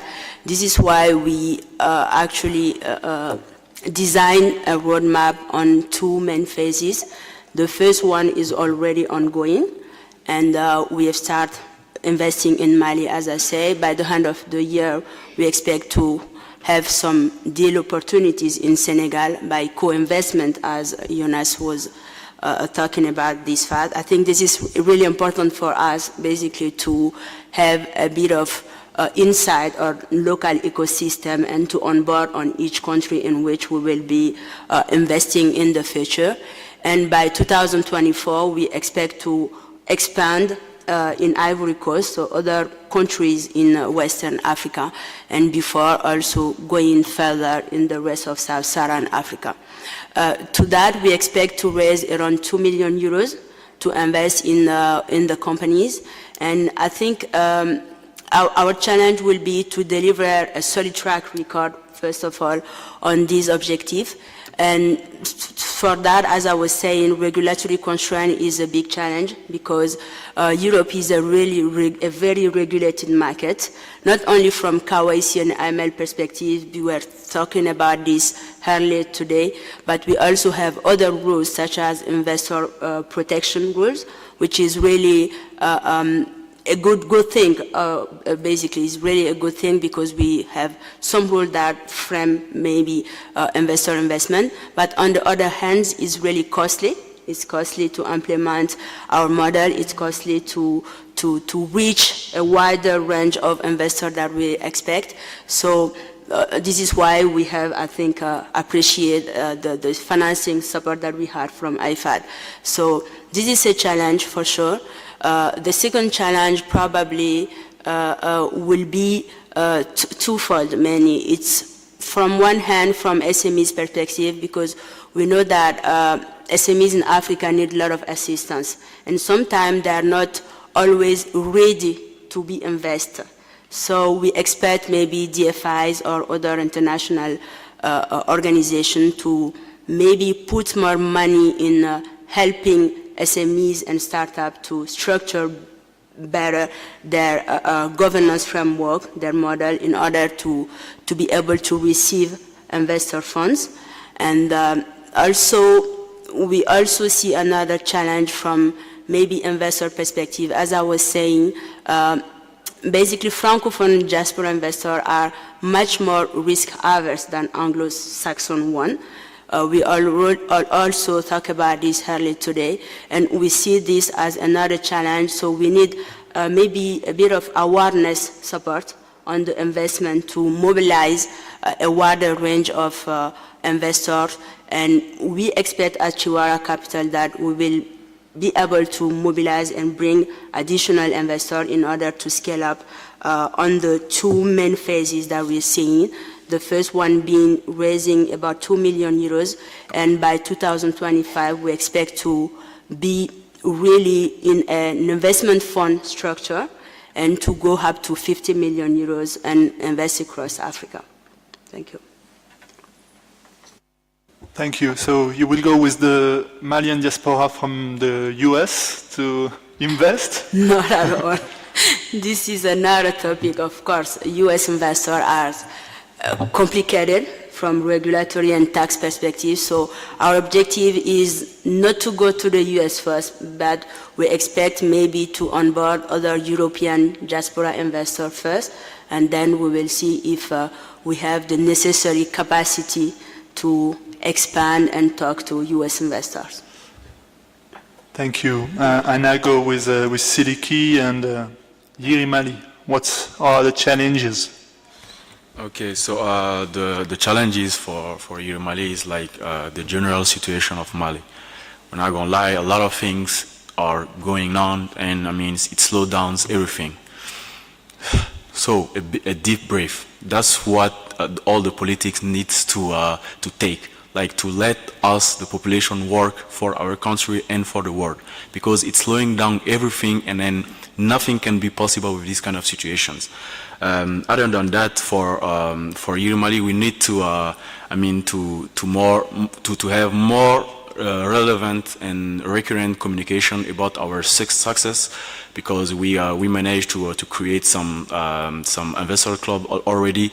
So to communicate more about them, why do those people want to partner together to invest in Mali, why in this specific business, and also to show more videos and pictures about the businesses themselves, so that people can see that there is a lot of potential in this country, but we just need a peace, political and security atmosphere to work. And that's what I always like to say. I mean, the hardest part of the thing, we'll do it now. Only the impossible will take us a little bit much more of time. Thank you. Thank you, Sidiki. And we hope the situation will get better in Mali, of course. Now I turn to Jonas. What about Pangea? We heard about Chiwara with a for-profit model, I think, and we see that they want to quickly onboard diaspora and money from the diaspora to invest, so to be sustainable. What about your non-profit model, and how can it goes on, this model? Good question. Yes, as I mentioned before, I'm a private sector guy, so I've been creating over 10 companies. I've been an angel investor for the past 15 years and done a lot of different things. Non-profit is something I ventured into in 2019, so I'm pretty new on that space, and it's much easier to have to build like a business model as a for-profit than it is as a non-profit, to say like that. The way we work today is that, I mean, as Pangea Trust, we work with partners such as Microsoft, SIDA is one, GIZ is another one. We work, I think, with like 10 or 15 different development players. Also South Korea, Japan, and name it. So in the past 3 years, I've actually become pretty good on the non-profit. I think I speak pretty fluent non-profit now, and we also collaborate with many UN systems. The biggest challenge for me is running, is like, if you look at Pangea Trust, is actually like, it's not necessarily the business model aspect of it, because you can always, create for-profit entities and figure that out. I think the biggest challenge we're experiencing is probably, we're very keen on collaborating with banks, and specifically big banks. And one of my absolute biggest issues is, how do you get a big bank to understand, to want to drive innovation, basically? Because they're all occupied on the diaspora market, and they look at, they earn commission from diaspora accounts. So diaspora is good, you know what I mean? In Kenya, it's $4 billion, it's 4 million people, good money. But why change something that is not broken, right? Why change something that's already good? So why would you want to disrupt your own market? Why would a bank want to develop solutions that are not out there today, but that could be popular? And what we see, the reason we want that is because the biggest challenges are regulatory aspects, the cost. It's a lot of work, you need to do it. But if you're a bank, you kind of already have that infrastructure in place. So the best innovators for the diaspora market are actually the financial players, or if you already are a bank and you already have diaspora accounts, etc. Now the question is, how do you incentivize somebody who's already in a good position to want to do something different? And quarterly reports are more important than winning in 3 years' time. And that's where I'm really struggling, and I think that if banks were more, it was easier to work between, financial solutions and banks, it could truly transform the diaspora market, because we would get rid of a lot of these regulatory headaches and efforts, and just the amount of money and time that just wasted on regulatory stuff is like, for a bank, abracadabra, gone. Yeah, you have to create your own bank, Jonas, I think. Thank you for this. And now I go with our big witness of this panel, Quentin. To your point of view, having listening to the challenges, the three model here, the three vehicle we have here on the panel present, to your point of view, looking in the future of the ecosystem, very well, what could be your advice for them, and what challenges you see for them coming? Thank you very much, Guillaume.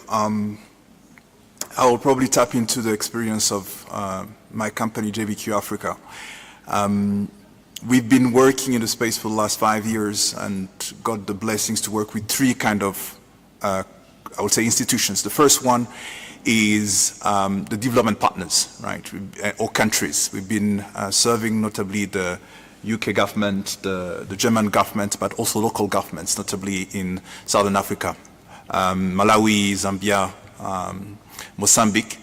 On the other side, we've been also working with financial institutions. We've been supporting development finance institutions like World Bank IFC, No Fund, also local institutions like Trade Development Bank and the rest. And the last family of institutions we've been working with are corporates and SMEs. We've been working with the likes of Safaricom. We've been working with global corporates like Golden Agri Resources. Coming back to Jonas, we are fairly fluent with the three kind of categories, meaning development partners, financial institutions, corporates and SMEs. Now coming back to each and every issue which has been raised, I will probably start with Alima when it comes to the regulatory framework. I guess for a French, English, and Kirundi-speaking person, it sounds Chinese sometimes when it comes to the regulatory environment. However, I will not go and reinvent the wheel.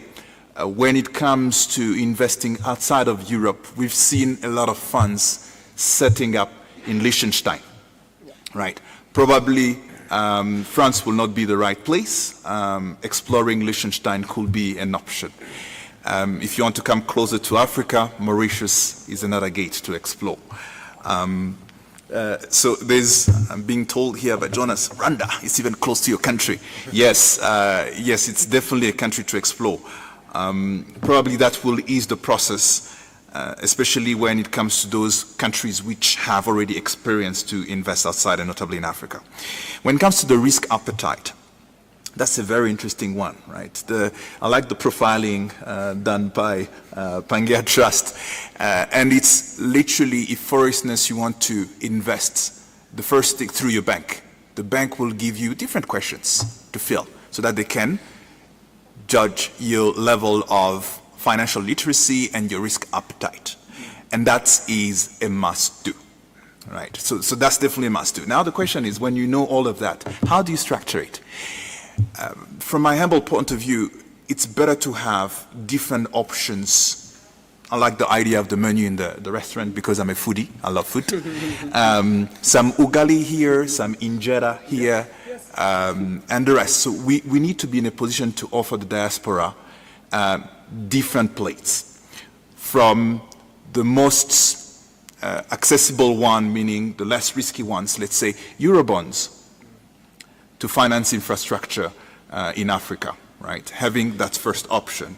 For those ones who have slightly more level of appetite, can we invest in corporates through the stock exchanges on the continent, right? You'll bring even more liquidity in those stock exchanges, the Nairobi Stock Exchange, the West African Francophone Stock Exchange, the Johannesburg Stock Exchange, and the rest. And the last category, the riskiest now, is now the SMEs and the venture capitalists. I know it's close to Guillaume's heart. So it's just need now is structuring, right? And the question is, remember the first thing I raised earlier on, having two headaches, as Guillaume will say. You have the headache of dealing with retailing investment on one side, and the headache of dealing with retail investees, meaning those startups and the rest. Please don't take both headaches. Right? One is enough. So what I would suggest, if there is a good appetite to invest in venture capital, is to change that money of diaspora into fund of funds, right? Create that fund now which can now feed into VC other players. So remove that headache from you, get the money, invest in people who have been doing it for a while, and now I think it's a good transition to the other point which was raised by Alima again, is in terms of, and Jonas mentioned it, right? Money is good, but you need to have technical assistance support for those different players in the ecosystem. So dealing now with the development partners, there's a lot of money, and I'm getting closer to Guillaume here when it comes to IFAD. They've been really involved in different initiatives. IFAD has notably invested in a fund called ABC Fund, specialized in ag, so it's close to my heart. Debt financing, because they've realized that banks are not doing a lot of that, and now providing now technical assistance to them. So there is that win-win partnership, right, to make sure that we are moving in one direction, and as a team, as Sadiki will say, we need the three spheres of the society working hand in hand together, right? So that's now basically my feedback on that. Sidiki, I completely agree with you. That's where we should start, good governance. Without good governance, there's nothing which can be done. Is there anybody from the political arena here? They are shy. I can see one who's very courageous. Basically, Sidiki is saying, if you want my money, just give me the space of good governance. And we know our countries have been struggling with Forex, and diaspora can be a good source of money. Right? So if we provide them the right environment, then we can tap into that money. And it will be a win-win from a humble perspective. Jonas, when it comes to the banks, oh my God, I've been working with them. Is there any banker in the room? You see, they're even shy to raise their hands. So, there's one. Oh, madam will come right after you and discuss what can we do together. I've spent a good chunk of my life, probably close to 15 years, working with or within financial institutions, especially banks. The issue is that banks are not the biggest innovators, right? And it's because of the constraints they do have in terms of regulations and the rest. All eyes on them. Probably, and the bigger they are, the more complex they become. Probably the option will be to take tier 2 banks to see they want to join the big family of the tier 1. What can we do to accelerate that growth? Probably through partnerships. Even better, fintech. They have the regulatory approvals. They will be very interested to get more funding and basically playing the liaison between inside and outside Africa. Those might probably be your best partners. Thank you very much. Thank you, Quentin. Thank you for this word of conclusion, I would say, from the panel. And because we have maybe 5 minutes left, I will go for a bunch of questions from the audience. So if you have still questions for the panelists, goes on.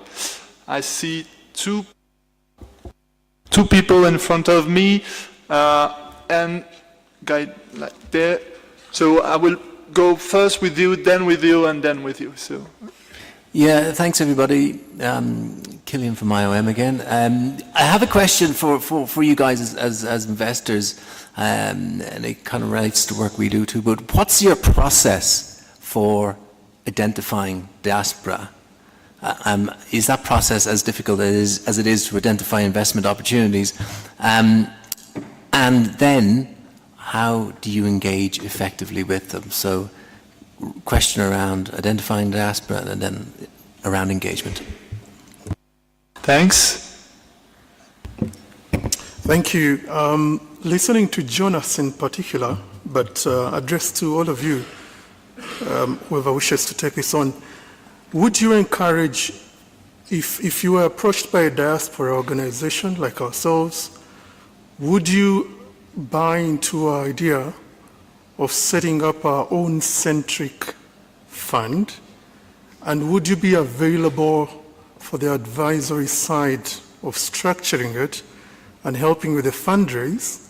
Or would you be advising us to figure out how we could partner with existing competent, experienced funds that can solve the same problem that we're trying to achieve, unlocking funding from the diaspora of our membership into our local markets? Thank you. Thanks. And the third question, I see somebody raising. Yeah, it's your turn. Yes, mine is not a question.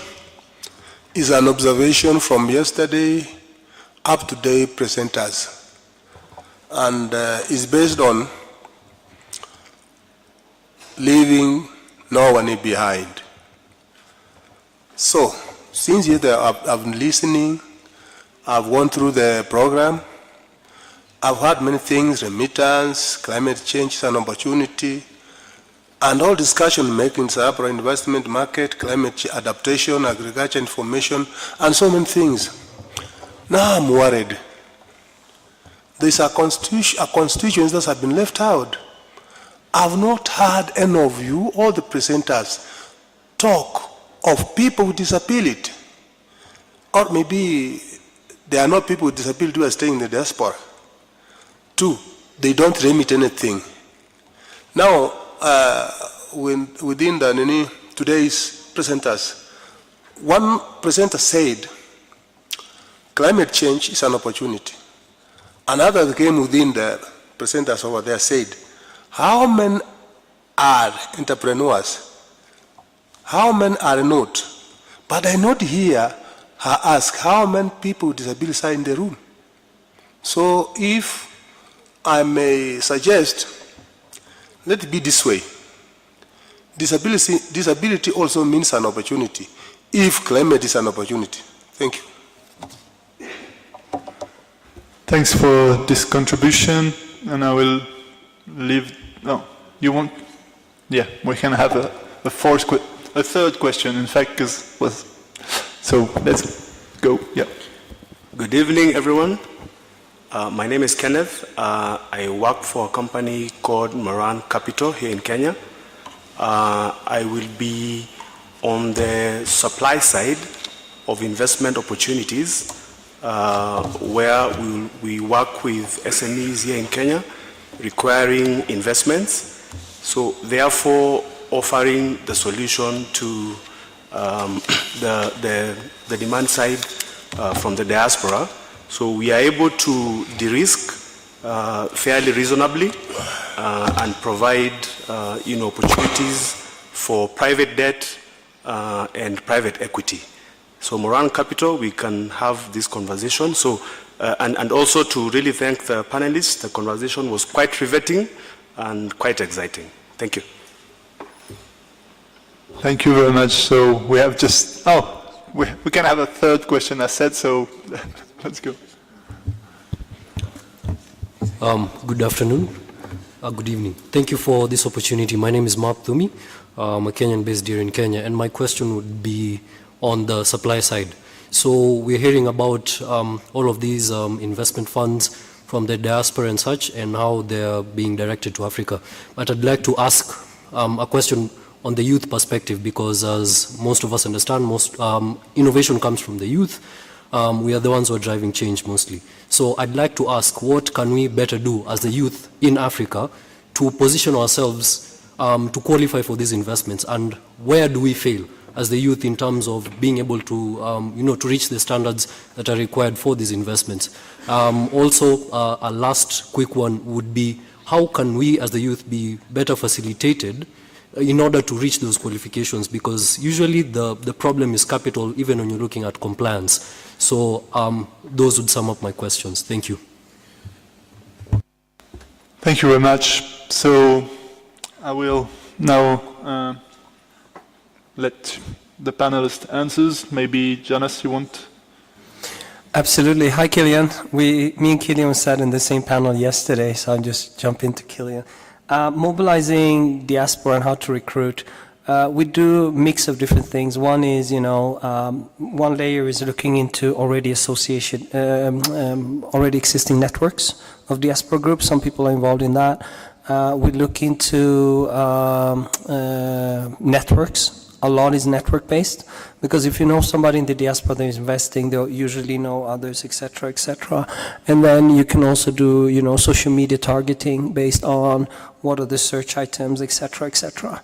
What we realized is important is that it's always most difficult recruiting the first one, and it's always the easiest recruiting the last one. So the whole fear of missing out, FOMO, really works. Specifically, you can tie it to status of who's most African, or if you're not participating, you're not as African as the other, or you don't care as much. So there's different ways you can work on it, but definitely psychology and fear of missing out sounds ridiculous, but that really work on the diaspora, at least from my experience. Second question regarding if you should set up your own. Should I just jump in? Your own fund or not? Very good question. I think.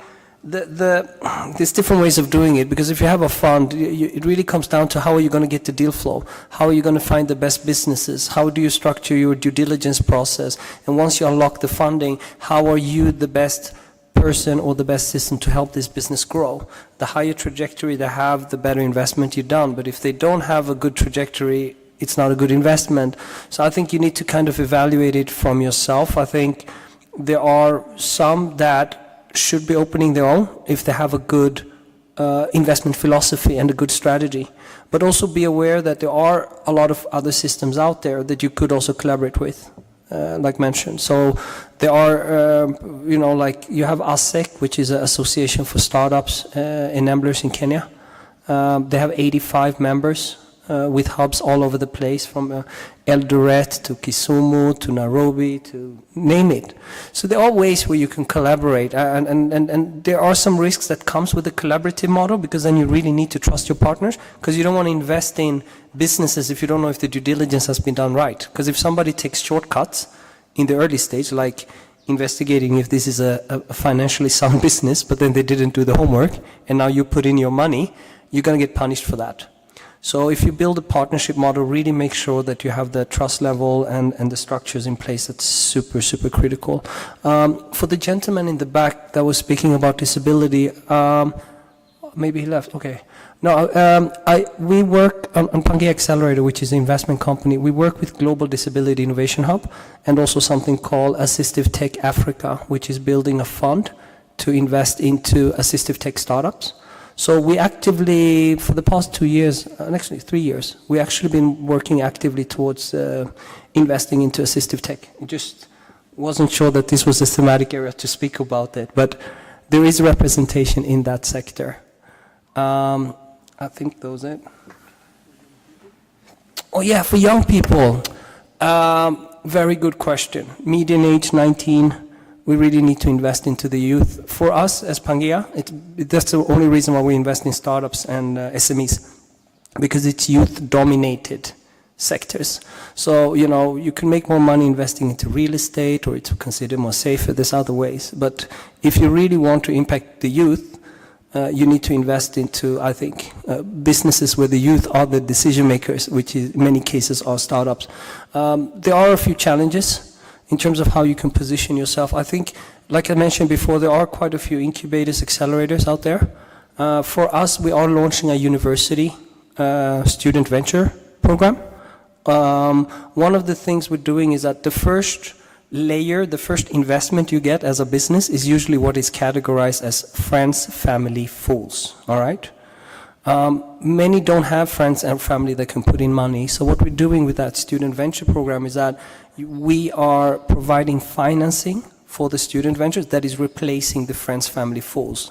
And then come angel investors, and then accelerator fund, and then VCs, and then private equity, just to explain. But as of now, the ecosystem is not fully developed, and the opportunities, considering it's a youth majority continent, the opportunity do not match the need. I mean, it's quite embarrassing if you would ask me. I think it's way too poor performed, and I don't understand why we don't focus more on it. I mean, we say we will, but very little actually happens. So, yeah, if you have any solutions, I'm ready to hear you out later also. Thank you. Quentin, do you want to jump in some of the question? Yes. First of all, Kenneth, you have a lot of business around the table. Feel free to liaise with the lady and the two gentlemen. Then when it comes to, I think there are 2 points which my answer will be the same. The one related to setting up your own fund, right? And the young gentleman thinking about how should I position myself to be ticking all the boxes of the different investors. Partnership, that's my answer, right? Partnership, I truly agree with what Jonas has mentioned when it comes to setting up. Probably no need to reinvent the wheel. It's look around who has been successful in doing so, and check the track record and do due diligence. By the way, due diligence is just an audit, right? It's auditing the processes, the people, and the rest.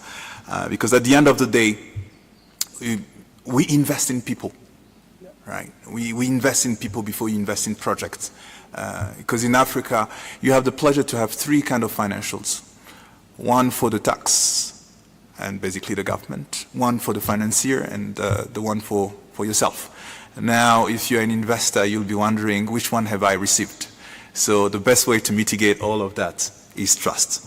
And for the young gentleman, I'm going to give you a good advice, tried and tested. Basically, partner with all the people. In JBQ Africa, I partnered with somebody who is literally the age of my father, right? They come with experience, and jackpot, they come with money, right? You come with the innovative way of structuring things and the rest. So that's the other thing people don't talk about, but it could be a very good win-win, right? So they have what you don't have, and you have what they don't have. Food for thought. Thank you. Very quick, Jonas. But no, I just love what he said. Like, I created an association like 3 years ago in Norway called 50-100. The whole principle of it was to take people 50 plus. Like, we have hundreds of members. Most of them are in their 60s and 70s, and we connect them with young entrepreneurs. And what happens is exactly what he says. They get both the competence and resources. So, like, yeah, don't underestimate, trading up a little bit in generations and then seeing, yeah, I think it's so underestimated. Thanks. Let's go with Halima. Maybe you want to...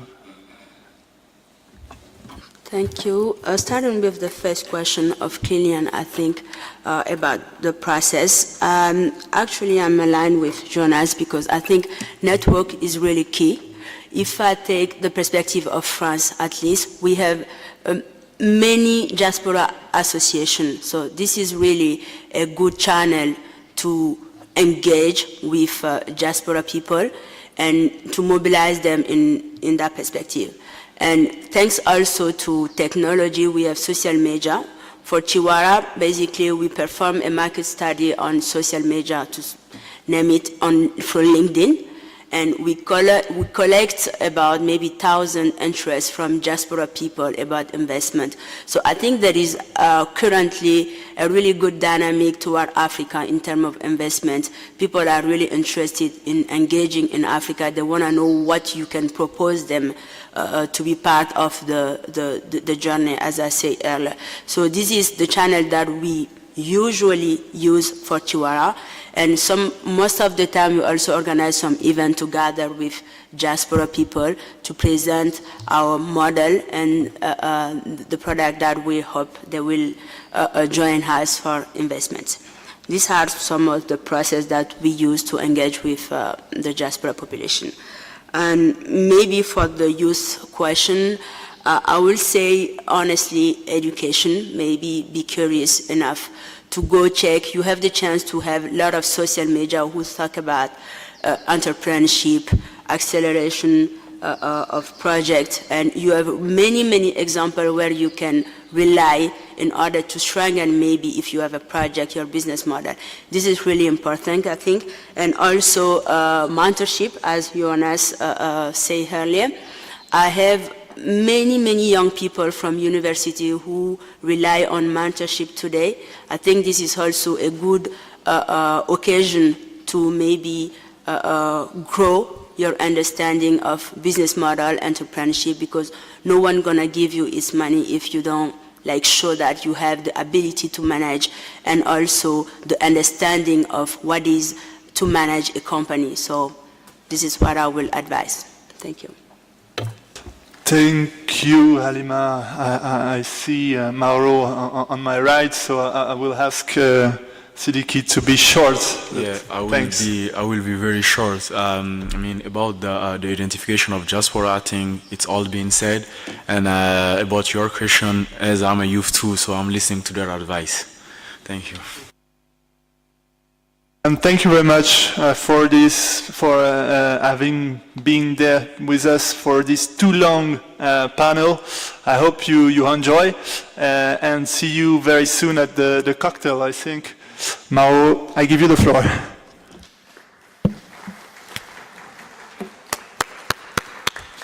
Thank you very much.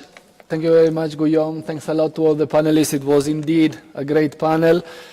That was the last panel of the day. I invite you all outside in the marketplace area for a cocktail reception offered by Tunes. So please join us, join the Tunes people, join everyone over there. We're going to have the last cocktail today. And then we resume tomorrow. So tomorrow will be the International Day of Family Remittances. Let's all be here on time at 9 o'clock. We are going to go through other very interesting sessions. And we are going to celebrate all and observe the International Day of Family Remittances. Thank you again. Have a nice evening. Enjoy the cocktail and see you tomorrow.